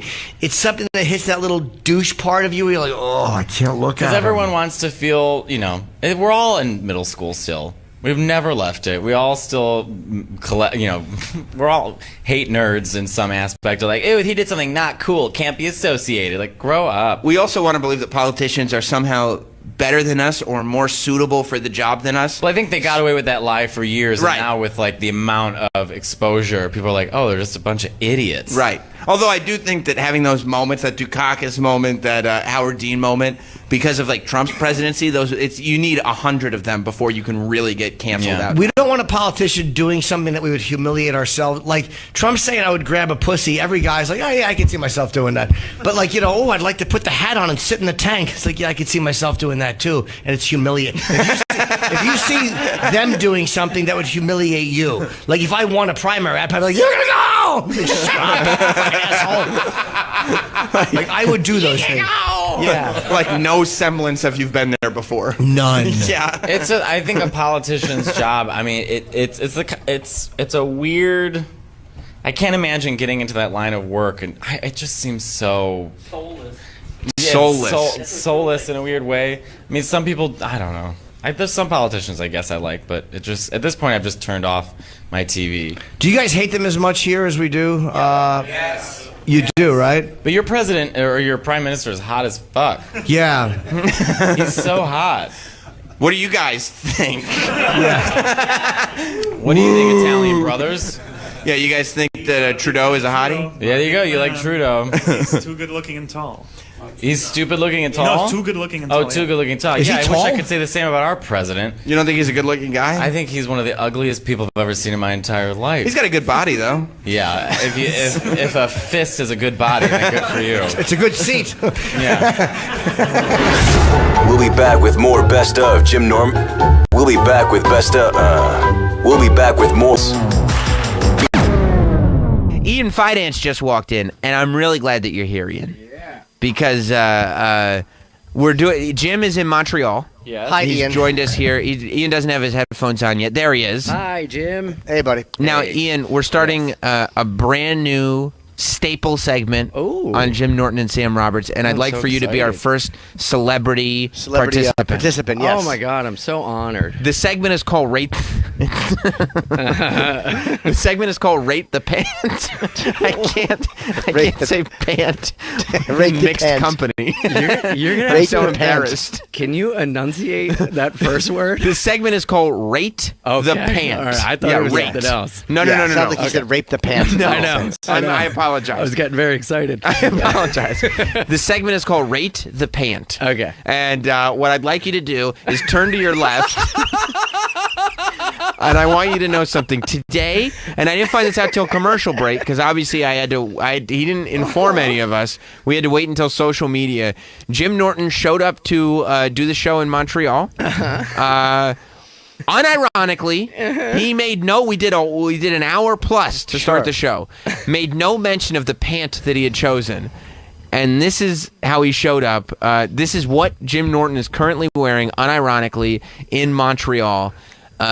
Ian? Yes? Rate the pant. I mean, it's just incredible. He looks like a roadie for Sugar Ray. He really does. Yeah, right? It's amazing. Just like a pickable character in Grand Theft Auto. Yeah, It's totally. I love it. I mean, personally, I love it. I would wear those, yes. Now, let me ask you this. I'm sure you've noticed the pattern. That's probably the first thing that stuck at you. I mean, there's lots of patterns on the screen. Lots of patterns. I feel like I'm on that's acid. true. That's true. It's really over the top. It really does look guys. like something out of Midsummer. Yeah. Do you want the vote tally? I just put it up. Here's the vote tally so far. Okay. 69 votes for horribly unfuckable. And? 83 votes for totally fuckable. Oh, come on. Whoa. Come on. 83 votes. Trousers. Now, have you noticed yet the cut and the sizing? Because they seem like something from a totally different time period. Yeah, definitely 97, like Deftones, headlining Warped Tour. Yeah. Like I mean, there needs to be a chain wallet. It would look pretty cool. Pants You're don't and the fall sneakers like that don't anymore. help. No, You're they right, don't. No, No, they and don't. the Not sneakers at all. don't help, but they're comfy. And this isn't. And the Nortons are a comfortable pant people. The Nortons. The Nortons. Oh, I thought you were calling the pants the Nortons brand. Oh, no, that's actually a pretty good name for them, though. To call them the Nortons. Yeah. Do you have a sports jacket or a blazer that goes with the pants? I do, but doesn't go with it. It's one of those things where I have one, but I'm not I might wear it on my gala. It's just like a regular dark theory jacket. It's not. It doesn't go with the trouser. But I may buy. No, I don't want to wear like plaid suits or whatever because Doug Stanhope does that. Oh, I was just going to say that's very Stanhope. Yeah. But I've had these pants for a couple of years. And I very rarely wear them. I don't perform in them. But I bought them because they were just comfortable. I was up here and I just said fuck it. One time I was up here, I bought them. They were just comfortable. Yeah, I mean, you're talking to the king of comfort. I wear a fanny pack because it's comfortable, it's convenient. I like fanny packs. I love a fanny pack. Yeah, and I hold it in front of me, not over my shoulder like a fucking cool European teen. No, I wear it over my dick. That's how I wear it. yes, it's a boner cover. Because when you think totally about for it, comfort. when you think about the people who wear fanny packs over the shoulder, because I went through a fanny pack period. I haven't really done it lately, but I will probably go back. When you wear it over the shoulder, when you open it, everything just falls out. Yeah, because it's like you're hanging it up. Yeah. When you have it over the dick, yes, you just reach down, grab your dick. You grab your dick. Yes, you're gonna do it anyway. And look, all the items that you need in life are right there. It's perfect. It's perfect. Yes. But I do feel like, you wear a lot of shorts and T-shirts, but you keep yourself in shape. Yeah. So you pull it off. You know what I mean? I don't know what on earth you would have to do to pull off a pant like this. I'm doing it. What do you mean? What on earth? Just be me. I have the sunglasses on, the pant. It's fucking hot. Yeah. I dig it. I think it's a good look. It's definitely fuckable. Now, Jim, would you consider wearing this pant to for like an Ohio 7? Would you consider wearing this to the Buckwall dinner that they do in Montreal every year? They take it really seriously. I've already done like 2 or 3 phone conversations with Tony Burton about the Buckwall dinner and when's the Buckwall dinner going to be, and is Jim coming to the Buckwall dinner and Jonathan's coming to the Buckwall dinner? I mean, it's a lot. Obviously, I'm excited. Are you going to wear these pants to the Buckwall dinner? No, I'm going to wear my new slack.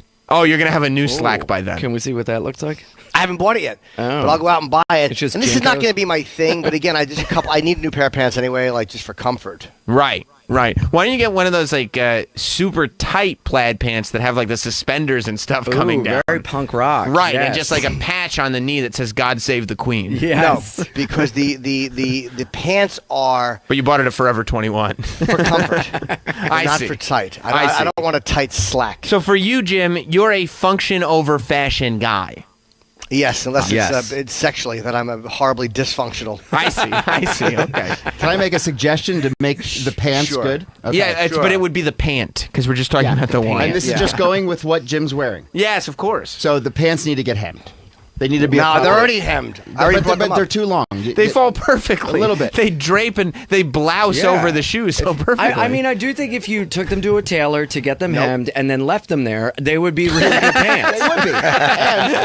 And all you need is like maybe a navy blue shirt or a white shirt, and get a pair of Vans. Like they clearly need to be taken in. No, but I'm just telling you to make those pants cool. You like it. I think it's very like 97, like retro. Right. You're going to the premiere, can't hardly wait. Right. It's very, I dig it. I'd wear it. Right. Like I'm going to send you a photo of myself with the hem, and you can see where the hem is. I rolled them up my leg. This is how much they've already been taken up.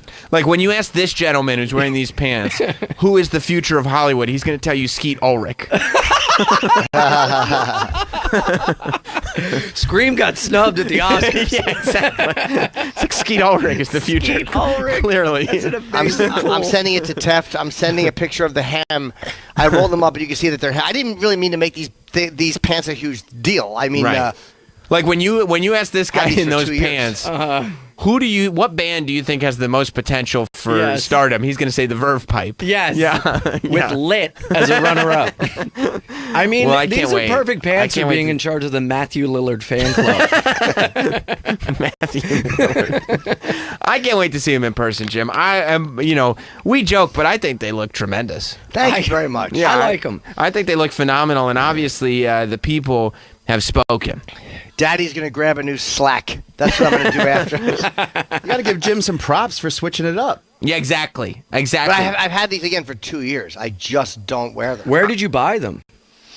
I was just a regular department store. I don't even remember the name of it. It was just a department store a couple of years ago. Just this department store, Salvation Army? Don't knock it. They have good deals. So speaking of bands, I was reading this article. Travis actually posted it over the weekend. And I think Metallica deserves so much credit for keeping a fan base. They have done everything outside of making shitty music to make it so that their fan base should walk away from them, and they just won't because the music is so good. Like, they cut their hair and appeared to have sold out. Mm-hmm. They made a documentary where, They're in therapy. Yeah, this badass rock. And Kirk Hammett's wearing Hawaiian shirts. Kirk Hammett is wearing Tommy Bahama Yeah. on his way to group therapy so that the band can go on tour together. I mean, they continued after Cliff Burton died, which, I mean, what are you doing? Yeah. Hey, that was their breakup, though. Like, that was what breaks bands up. Yeah. And Metallica, you got to see this weird, like, bridging from this, we're about to break up, to, okay, now we're going to continue as a band. That whole period. But that's when most bands probably would have walked away. For sure. Like, the newest thing is that, and I'm sure all bands are doing this, it's just they're using Metallica to kind of expose the habits, that Metallica hired a guy, 10 of their tickets that went on sale, to go straight to the StubHubs of the world. So just fuck the fans who are trying to go on Ticketmaster and get their tickets first. The band actually was like part of this mission to buy out the tickets before fans could get them and go straight to ticket resellers. Hold on. Is that a way, though, for them to get... Because that's what's happening a lot of the time anyway, for them to get a percentage of that as opposed to it just going to scalpers? Yes, but it's a real shady way to do it. Okay. Why? Because you're effectively just telling people that these tickets are not available, and you're directing them to a place that can mark them up. To a place that can mark them up at your own price. And the problem is that so many of these bands say, like, oh, we're battling the bots, we're battling the resellers, we're battling the scalpers, but they're effectively just doing the same thing. But Travis, let me ask you: is there a limit they put on StubHub by doing this? No, there's no. I know you can put as many tickets as you want on StubHub. The thing that people do now, the thing that the bands do, instead of $200, and you get no additional benefits other than you're marking up the cost of the ticket and you're making more money. But they mark it up so high that you couldn't possibly. There's no resale market. There's no resale market, and that's fine. If bands want to try to make what they're worth compared to like what people will buy them for on a general scale, that's fine. But I think the fucked up thing is to just secretly take all of these tickets and immediately put them up on StubHub. Of course it is. And when the general on sale happens and things sell out in a second, people are like, oh, of course they sold out in a second. And then it's you not real. Yeah, it's not real. It's artificial. And the idea of, well, scalpers are making money off our tickets, so we want to make that money too. It's like, yeah, you've already made money off the tickets that scalpers are reselling. Right. You know what I mean? They just get jealous of being like, oh, there's this extra money here. I want that too. Yeah, and also, somebody else making money like that is kind of annoying. Yeah, but do they need more money? Yeah, I mean, resell. They're fucking Metallica. That'd be like if anything you sell on eBay, if Kiss was like, oh, look at Jim Norton buying this poster from the 70s. Well, we should buy up all the posters from the 70s on eBay, and then we'll sell them for even more because I would love that. Resellers shouldn't be getting money. We should get all the money. Like, there's nothing wrong with resellers getting money. I would agree because they're marking them up, and I would much rather see Gene, Paul, Ace, and Peter get the money than the resellers. Yeah, because if anybody needs money, any sympathetic figure in music, it's Gene Simmons. Yeah, I agree.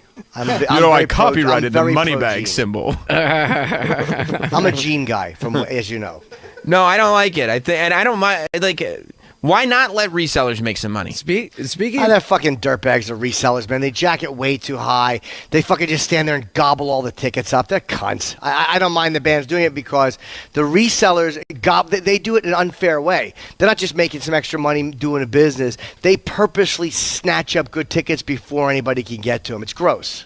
Well, what do you think about, have you heard of the Misfits reunion? Mm-hmm. The original Misfits are getting together, and tickets are like starting at $500. It's $250 for the floor. It's insane. It's called punk rock, guys. Deal with it. Not only that, because I was looking at their garden show that they put on sale on Friday. Not only that, but then it's $80 for fees for 2 tickets. So it's roughly $600. Is that through Ticketmaster? That is base price. Oh That my is God. that is standard admission, but that's the Misfits. It's all for the money. And they need that to get together because they hate each other so much. Right, yeah, they got to pay him so much to get together, and they have to spend way more money on face paint just because their hair comes back so far now they're so old. that in order to do that Devil's Peak or whatever it's called when they paint the triangle on their head, it takes a lot They have more to pay paint. for the plugs. Yeah. Well, I read the court documents of a proposed settlement, which wasn't the final settlement that Glenn and Jerry agreed to, but the proposed settlement was that these reunion shows are contractually obligated. They're doing 10 reunion shows. They split the profits 50-50. They pay the other members of the band, and then that's it. So these shows are 100% about money. Right, and they have to happen. And that's it, because this because this is the deal that, because they've been fighting over the name and the profits and everything for so long that this is just part of the deal. Glenn doesn't want to do it. No. Jerry doesn't give a fuck. He's been doing it. And honestly, nobody at this point really cares about them. So this is the only way. I'd go that see they him can for do it. $60, but I'm not paying $600 for me and my wife to go see the Misfits. I met Danzig when I was in 6th grade, and he was like so nice to me. Oh, really? Is he one of the Misfits? Yeah, he's the lead singer. He signed my guitar. He showed me how to play a bar chord. He gave me free tickets to a Where'd you show meet him? At a signing at Tower Records in Cherry Hill, New Jersey. And it all turned out that it was just so he could hit on my mom. And he kept being like, you should take your kid. You should, do you want to come on the tour bus? And I'm like, oh my God, I'm going to see his tour bus. And my mom's like, no, we're going home. I was like, Mom, can't you get fingered so I can fucking hang out with Glenn Danzig? You were right. Terrible. I know, right? Thank you. I met him at the Porn Awards. Did you? At like one of the booths, Danzig. I took a photo with 10 or 12 years ago. He was just hanging out at the Porn Awards. That's amazing. That's when you know you're a rock star, when a mom shows up with her kid and you're trying to give the kid free guitar picks so you can fuck his mom. Yeah, it was great.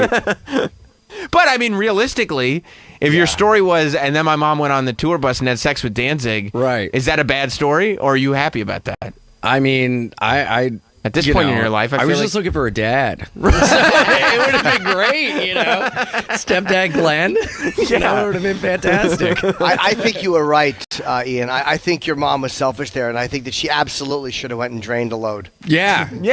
Let's get her on the line. And it's not, what is she? It's not like she would sit there and be like, oh, the most humiliating moment of my life. It's like, yeah, as a grown woman to be able to say, I blew Danzig one time. Well, that's great. My mother did it. What? Shut up. What? That's right. She got spit roasted by the Fat Boys.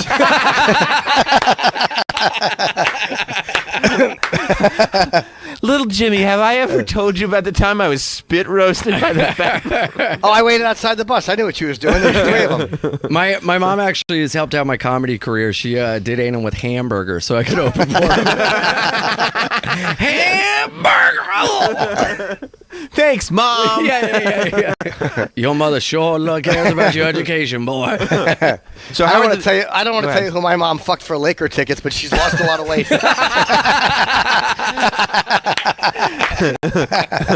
Ta-da!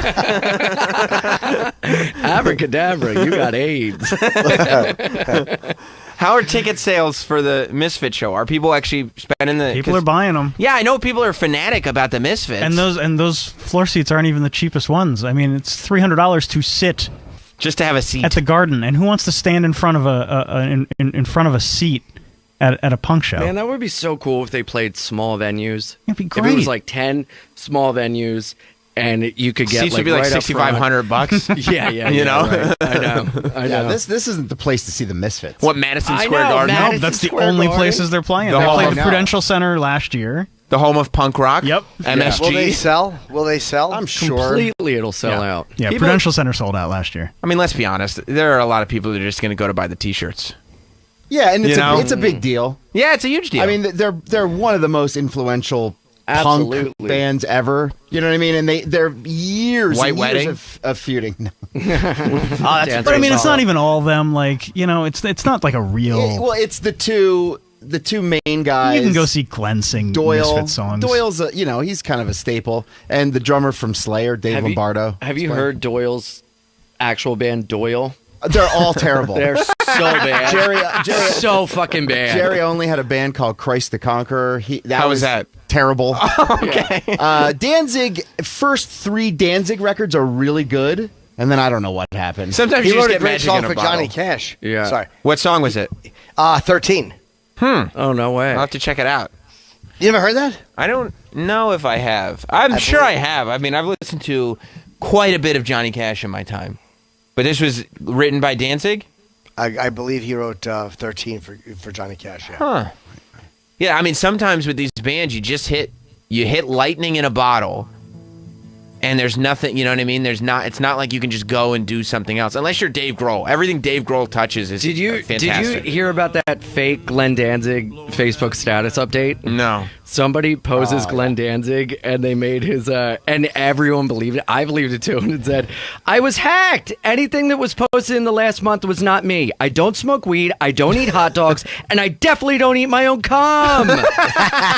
When I find the piece of shit that did this, and I will, they will pay the ultimate price." That's awesome. You just picture Glenn Danzig at his computer typing this with out. his long nails. Yeah. And I don't eat my own cum. Why would you deny that? I've tried to start that rumor about myself. Let's go to Ralph in Florida. What's up, Ralph? Hey, before I get to my point, Jim, do you know that there's someone ripping off your character by the name of Ed Basemaster, and he's calling himself the original Chip? No, I don't know. Chip Diamond. He's a guy that's a guy. Anyways. Don't know. Yeah, I'm a ticket broker, and I can tell you the reason why we do what we do. To make money? Exactly. That's it. Okay, that thanks was for the the call. call. That was good. Capitalism. Good stuff, man. I like to make Got money, it. and that's Yeah. Got it. Cool, man.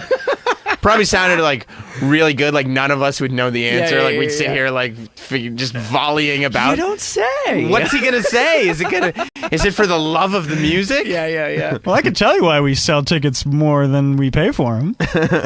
Profit. Well, Jim, how much would you pay to see the original 4 members of Kiss back together again? I don't think that's whatever it took, whatever I could. I'd pay $1,000 and another $1,000 to meet them. You would. Have you heard that Paul Stanley YouTube with the interstitials? It's an hour of just him introing songs and him going, Yeah. "Do you like alcohol?" Yeah, it's so great. It's the best. We've actually talked about it a lot. No Yeah, shit. yeah. I'm so glad it's you brought it amazing. up. Yeah, It's so amazing.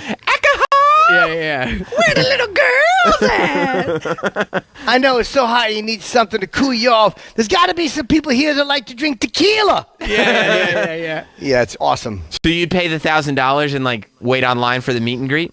You bet I would. That's awesome. Wow. That's 100%. awesome. Would you wear the pant? Would you I would paint your wear- face and wear those pants?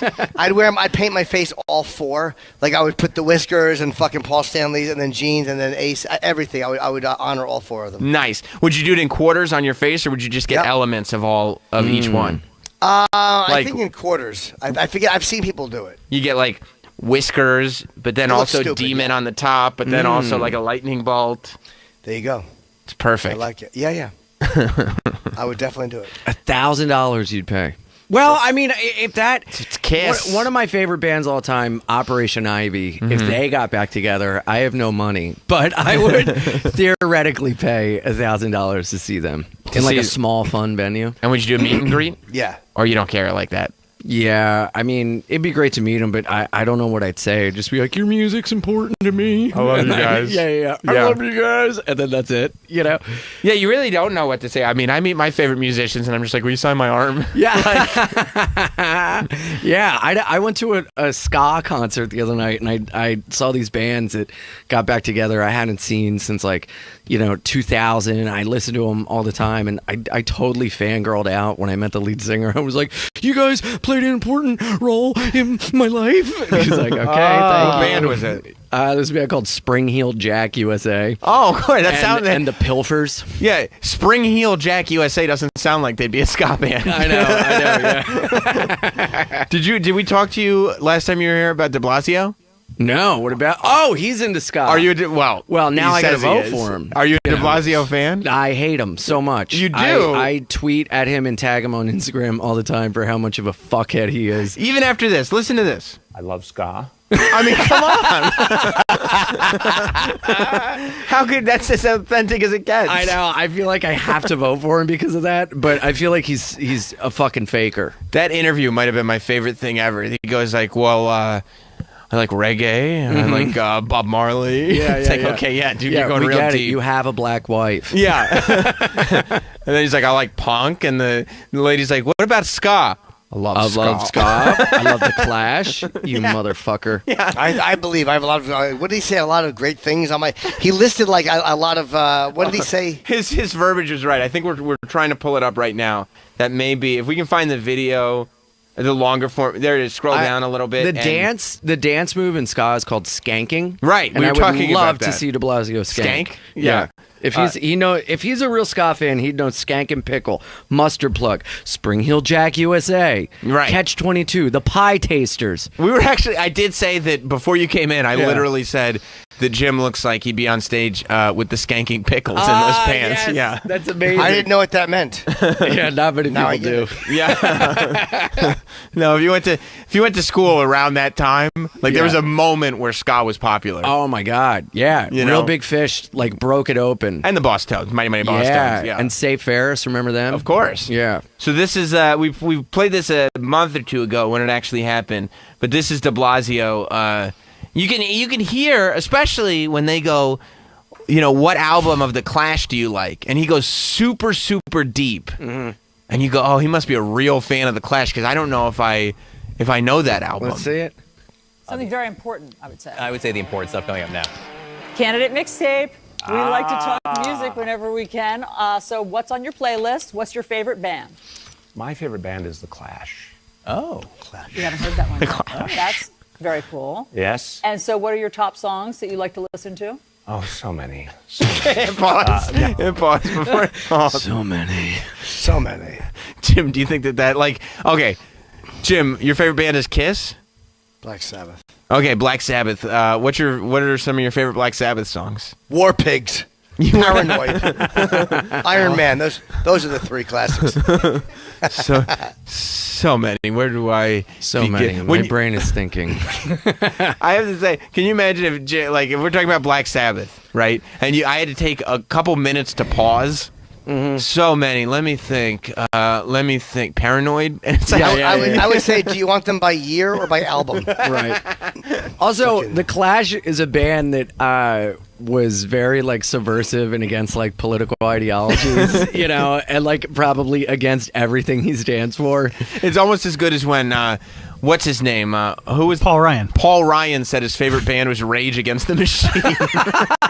Shut up, you idiot. Yeah, I mean, I feel like if I was put on the spot and somebody said, "Hey, Sam, like, what's your favorite White Zombie song?" I'd probably sit there and go like, so many. Deep Cut, More Human Than More Human. Human Than You. That's actually a really good one. I was gonna. That's probably my favorite. More Human Than Human. Yeah. Is that your favorite band? Yeah, I mean, I grew up fucking love them. White Zombie and Rob Zombie fanatic. He's albums. Not the whole Hellbilly albums, Deluxe and but a couple of the songs. You know? Sam, do you ever hear Living Dead Girl? Huh? You know, I haven't heard that, but I think I'm gonna go home and check it out. I love all his stuff, so Yeah. I bet I'd love. What'd you say it was? The Living Dead Girl? Yeah. You know, I too like to dig through the ditches. Through the witches.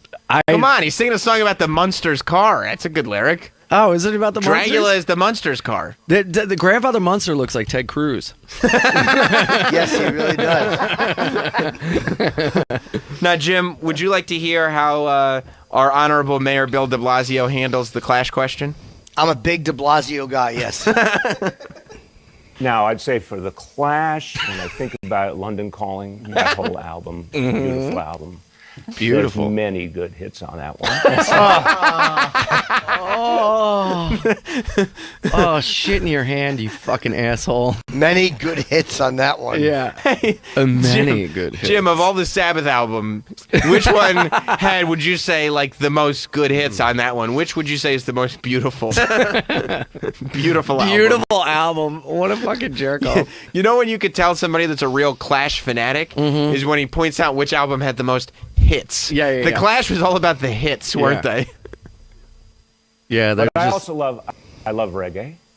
I love Bob Marley. I love. How do you feel about ska? I love ska. Right, it's a combo of your punk aesthetic and reggae.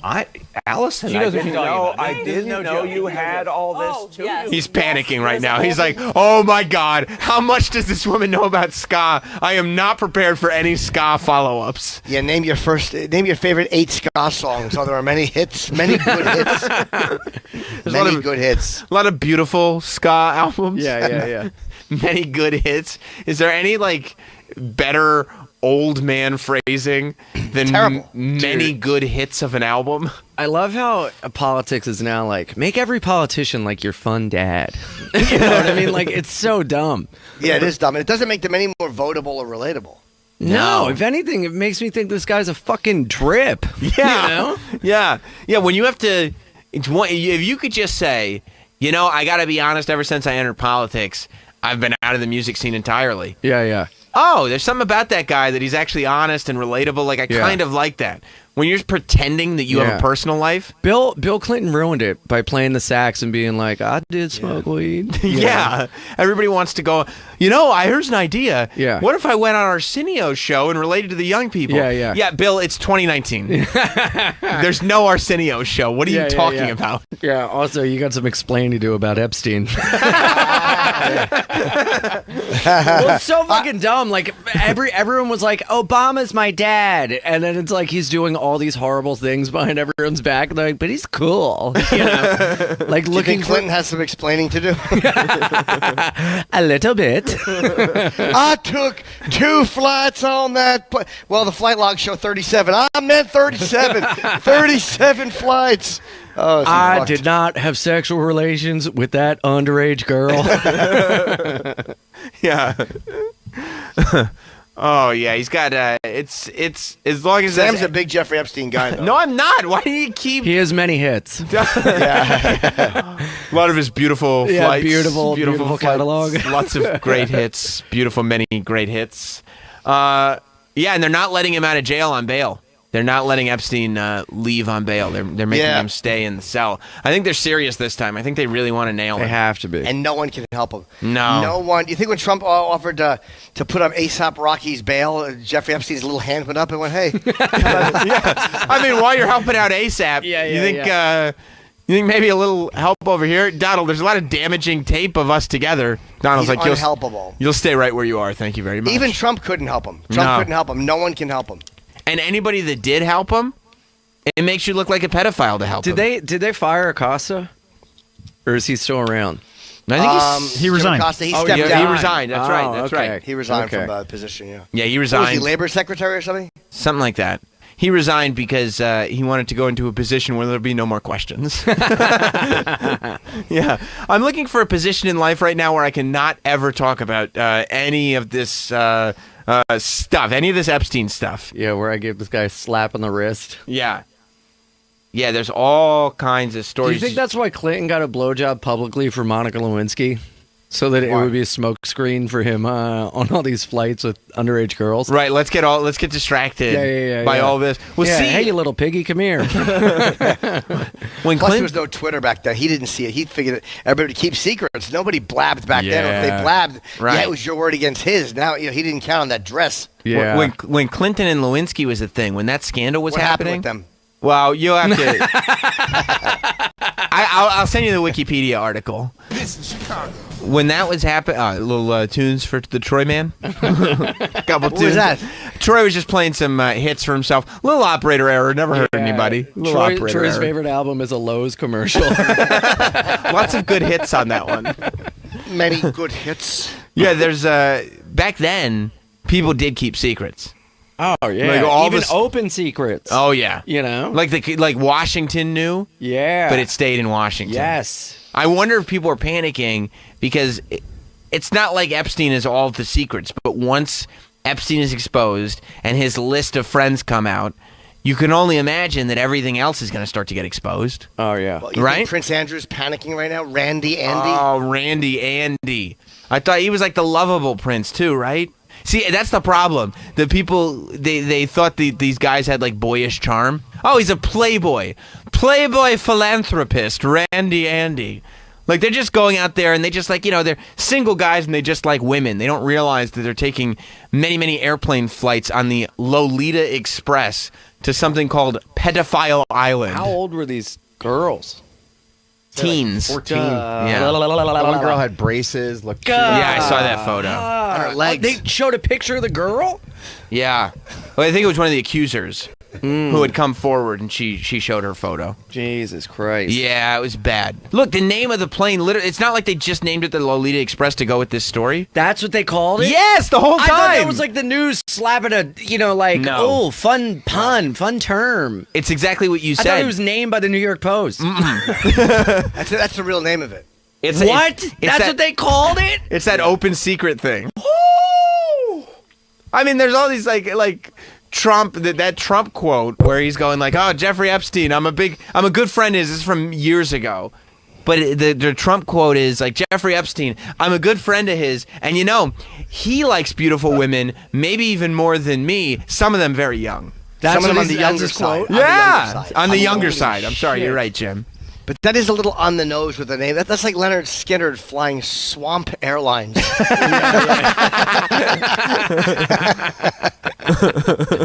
Spirit Leaving Your Body Airlines. Yeah. And the island was, I guess they're calling it Pedophile Island now, right? I don't think that... Yay! It could have been known as that before.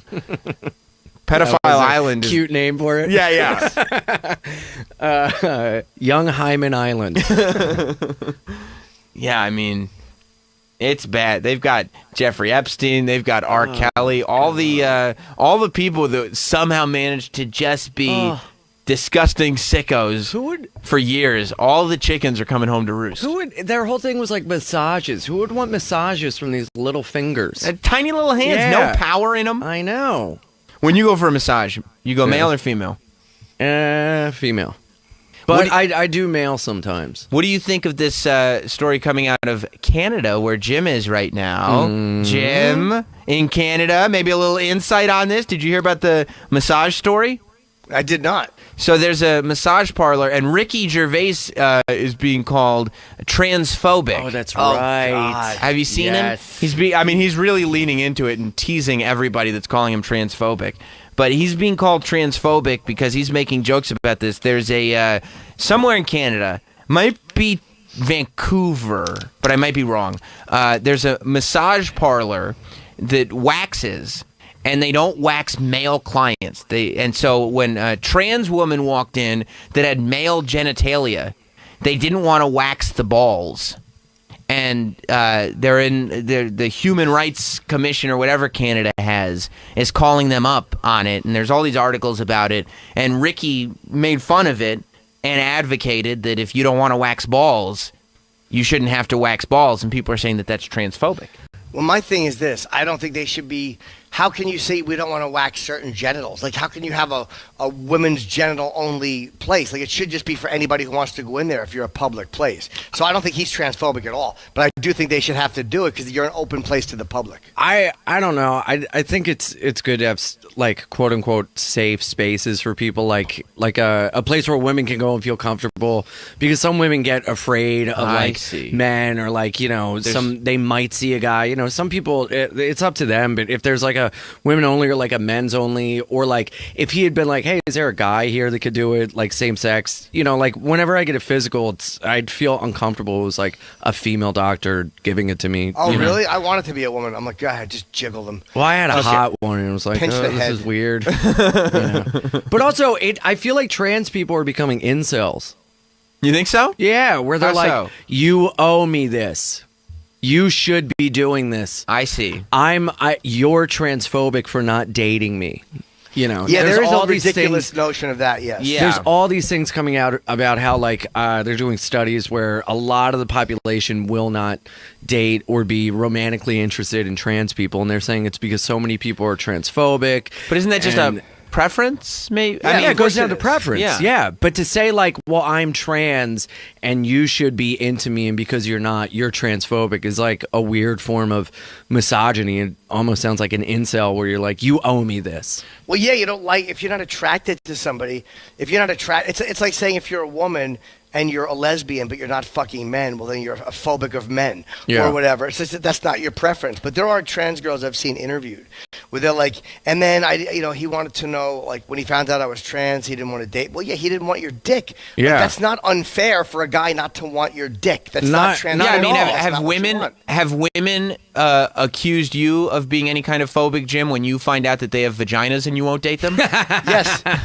they literally, when I stand up and boo and walk out of dinner. Jim is cisphobic. Exactly. Well, there's some trans women that are, trans, but they identify as a lesbian. So that means that they are a trans woman, a male to female Right. transgender with a penis that are lesbians, But they can still do P and V. Yeah. Right. And then they're like, if a woman doesn't want to date them as a woman, then the woman is transphobic for not being with that Wow. trans lesbian. Right, because it's a silly label, yeah. Yeah. You're transphobic. Because transphobic are people who just don't like or trans people who legitimately, like, I think, like, fucking Mike Pence, it's a fair thing to say. With Yeah. the idea of keeping trans people out of the military is a transphobic thing, sure. But to say you don't want to date somebody who's trans, you're transphobic, it's bullshit. It's Yeah, I not mean, what you like. transphobia is definitely real, and I think Sure. there's more. Yeah, I know you always say it. You always feel that. That's not true. There's more. Even let them in studio. Sam's like, we don't interview them. Well, the That's biggest not 2019 accurate. headline of all time is it says Ricky Gervais called transphobe for defending women refusing to wax trans woman's penis. Yeah, I mean, if I was attracted to somebody, Uh-huh. and then they were like, and I was attracted to a woman, Uh-huh. and then she, it got to be that time of Right. the evening, and she pulled her dick out. And it was small. You'd hate it, right? That's not true, Jeff. Don't. You're pushing your views out on other people. I am. But yeah, I'd be like, Size I'm queen. not attracted to your penis. But what if she was like, I understand, but I'm scheduled to get bottom surgery, or I'm saving up for bottom surgery, and the vagina's coming. Then I just don't have Amazon Prime. It won't be here tomorrow. Then I say, I think we might have to reconvene when it's pure vagina, and then. So you're a straight vagina guy. You wouldn't go for butthole? No, I don't. No. Would you give yours up, Sam? What? No, Yeah. that doesn't make any sense. You wouldn't be polite? Well, you can fuck me, but I'm not into that. Until your vagina comes in, you can fuck me. Would you turn over on your stomach and say, feel free to Roger my hole? No, if she said, Treat me like a Clash album. Give me lots of hits. many great hits. Yeah. Give me many great hits. No, if she said the surgery's coming, then I'd probably go like, okay, I think we have to reconvene then. What if you were with a woman, she said, I have to tell you, I used to be a man, or this is, a modified vagine. Would you be like, okay? I probably mentally, I want to say I'd be okay. Mm-hmm. You wouldn't be. You wouldn't like it. It's fine not to like it. Hey, this is not what I want. It doesn't feel Well, I like what I want. Can you tell? I mean, Yes. Jim, I'm going to ask you, can you tell when it's a modified vagina, like physically? I tell you, the one time I know I've experienced it was a girl I saw many, many years ago. And we fucked, and there was something wrong. When I fucked her, it felt different or foreign. And I couldn't tell. It didn't lubricate properly, or just, I don't know exactly what it was. But the sex felt different. And then when I left, I'm like, that was like it hit me later. Like that was somebody who was post-op, and it didn't hit me at first. I was just like, it felt weird when we fucked. But then I realized, oh, that's what that was. But yeah, no, I didn't. It didn't feel the same to me. Yeah, if it felt like a fake vagina, I don't think I think there'd be serious body chemistry issues. Yeah, well, I mean, you have to use lube. Yeah. No, I probably wouldn't be into it then. No? I don't think so. Yeah, the same people who preach tolerance, or the same side of the fence that preaches tolerance for all views. If you have a view that says, I'm not attracted to this person, that view isn't respected, and you're called something phobic. And it's fucking bullshit. Gervais is not homophobic. He's not transphobic. Not at all. He just sees this one differently. Yeah, so does that mean that, what if the massage place said, we don't wax balls here? No, nothing about gender. Nothing male, female, nothing about anything. They're just like, no balls and no dicks. If you got balls and dicks, that stays in your pants. If you got vaginas, we'll wax them. Yeah, or Is that okay? Like, because now you're just talking about the parts. You're not talking about genders or anything. You're just saying, don't take any, if you're man, woman, child, whatever, don't take your dicks out. Is that okay? I mean, not in my life, but yeah, I don't. yeah. Attell has this great joke where he goes, "We're going to be the first generation where someone asks like a grandkid, like, well, how'd your grandma die? Testicular cancer." It is true, dude. Yeah. That is going to happen. I know. It's insane. I mean, this whole idea that we have to ignore biology is like the most batshit, out of touch with reality thing in the entire world. Well, there's this whole myth too. Like they're like, well, if you're dating someone or if you like someone who's trans, you're totally hetero. No, the fuck you're not. Yeah. No, you're not. Jim, and it's okay. Yeah. Are you telling yourself that or us that or what is... Everyone knows anyway. I mean, it's no secret. Yeah. You can't fucking have a dick hanging in your face and go, it's great being straight, is it? Right. But it's also, I mean, you just what you like at the end of the day, right? Yeah, who cares? Yeah, I just like helping people. Yeah. Sorry, my mouth is an ally. Right. Right. Yeah. You're the A+. You know what I mean? Yeah. Some people, talk online. Some people put their mouth where their dicks are. Yeah. You put your mouth where your money is. Yeah. Well, have you seen, we're talking about presidential candidates like Bill de Blasio. Have you seen Elizabeth Warren has been very, very helpful? She's so good with putting that on her Twitter profile. Yeah, I don't know if you saw her Twitter profile, but she's so woke. She cited her pronouns. Yeah. Oh, what a bitch. Dude, is she the most hateable person in politics? Yo, I swear to God, it is so insane. I was on Grindr and some guy's info or profile name was Warren 2020. What? Yeah. Hey, while you dump an anonymous load in my face, can I talk to you about the voting process? Look at her Twitter profile. It says, U.S. Senator, Massachusetts, she/her/hers, and then official Senate account. What a pompous asshole, Yeah. trying so hard to be with the young woke culture, and I understand. Shut the fuck up. That's not your thing, old lady. She wants to be part of the movement. She stinks. It'd be funny if it was like she, her, hers, support Jussie. She can put anything in front of her name she wants, as long as it's not president. I don't care. Yeah. Wouldn't that be great if it said support Jesse and then it's like, I don't know how to edit my profile. I'm too embarrassed to ask the young people who work. I don't know how to edit it. Yeah. And the young people who work for me tell me you can't edit your profile. Is that, they're just fucking with her. Did you hear about that woman, I think it was in Atlanta, that made this big stink about some guy in a Publix that told her go back to where you come from. Oh yeah, we were talking about it yesterday. Yeah. Oh, were you? Yeah, and then it turned out that he didn't. He did not say at that. all. Yeah, and then in an interview she goes, "Well, he was saying, go back and those type of things." Yeah. Jim and I figured out that what he said was go back to the non-express line. Yeah, because you're in the express line. And you know what's funny though? The fact that this fucking political figure kind of makes an implication about race that didn't exist. That gets almost no coverage. Like they talked about it, right? But this asshole yelling at her online and being inappropriate is headline news. But the fact that a politician makes a racial incident out of one that did not exist is not headline news. I know. It's insanity. It's the opinions of this local asshole matter more than somebody that has voting power in Congress or the Senate. Right. Well, if you look at her, it's like, wow, Jussie really put on winter weight. Now, I just got some information in my headphones. Troy, if we could go to Mayor de Blasio's Twitter account. Oh no! I don't want to do it. If we could go to Mayor Bill de Blasio's. This doesn't make him look bad, does it? Twitter account. Okay, try the Bill de Blasio one, not the Mayor Bill de Blasio one. Just put @asshole. I'm sure it pops up. Incompetent moron. Yeah, it came up. It's second right there. It is verified. Oh my God. Oh no! You saw it. Fuck you. I'll read it. It says, Bill de Blasio, mayor of New York City and candidate for president, fighting for working people no matter how much you make or where you live. He/him. Oh.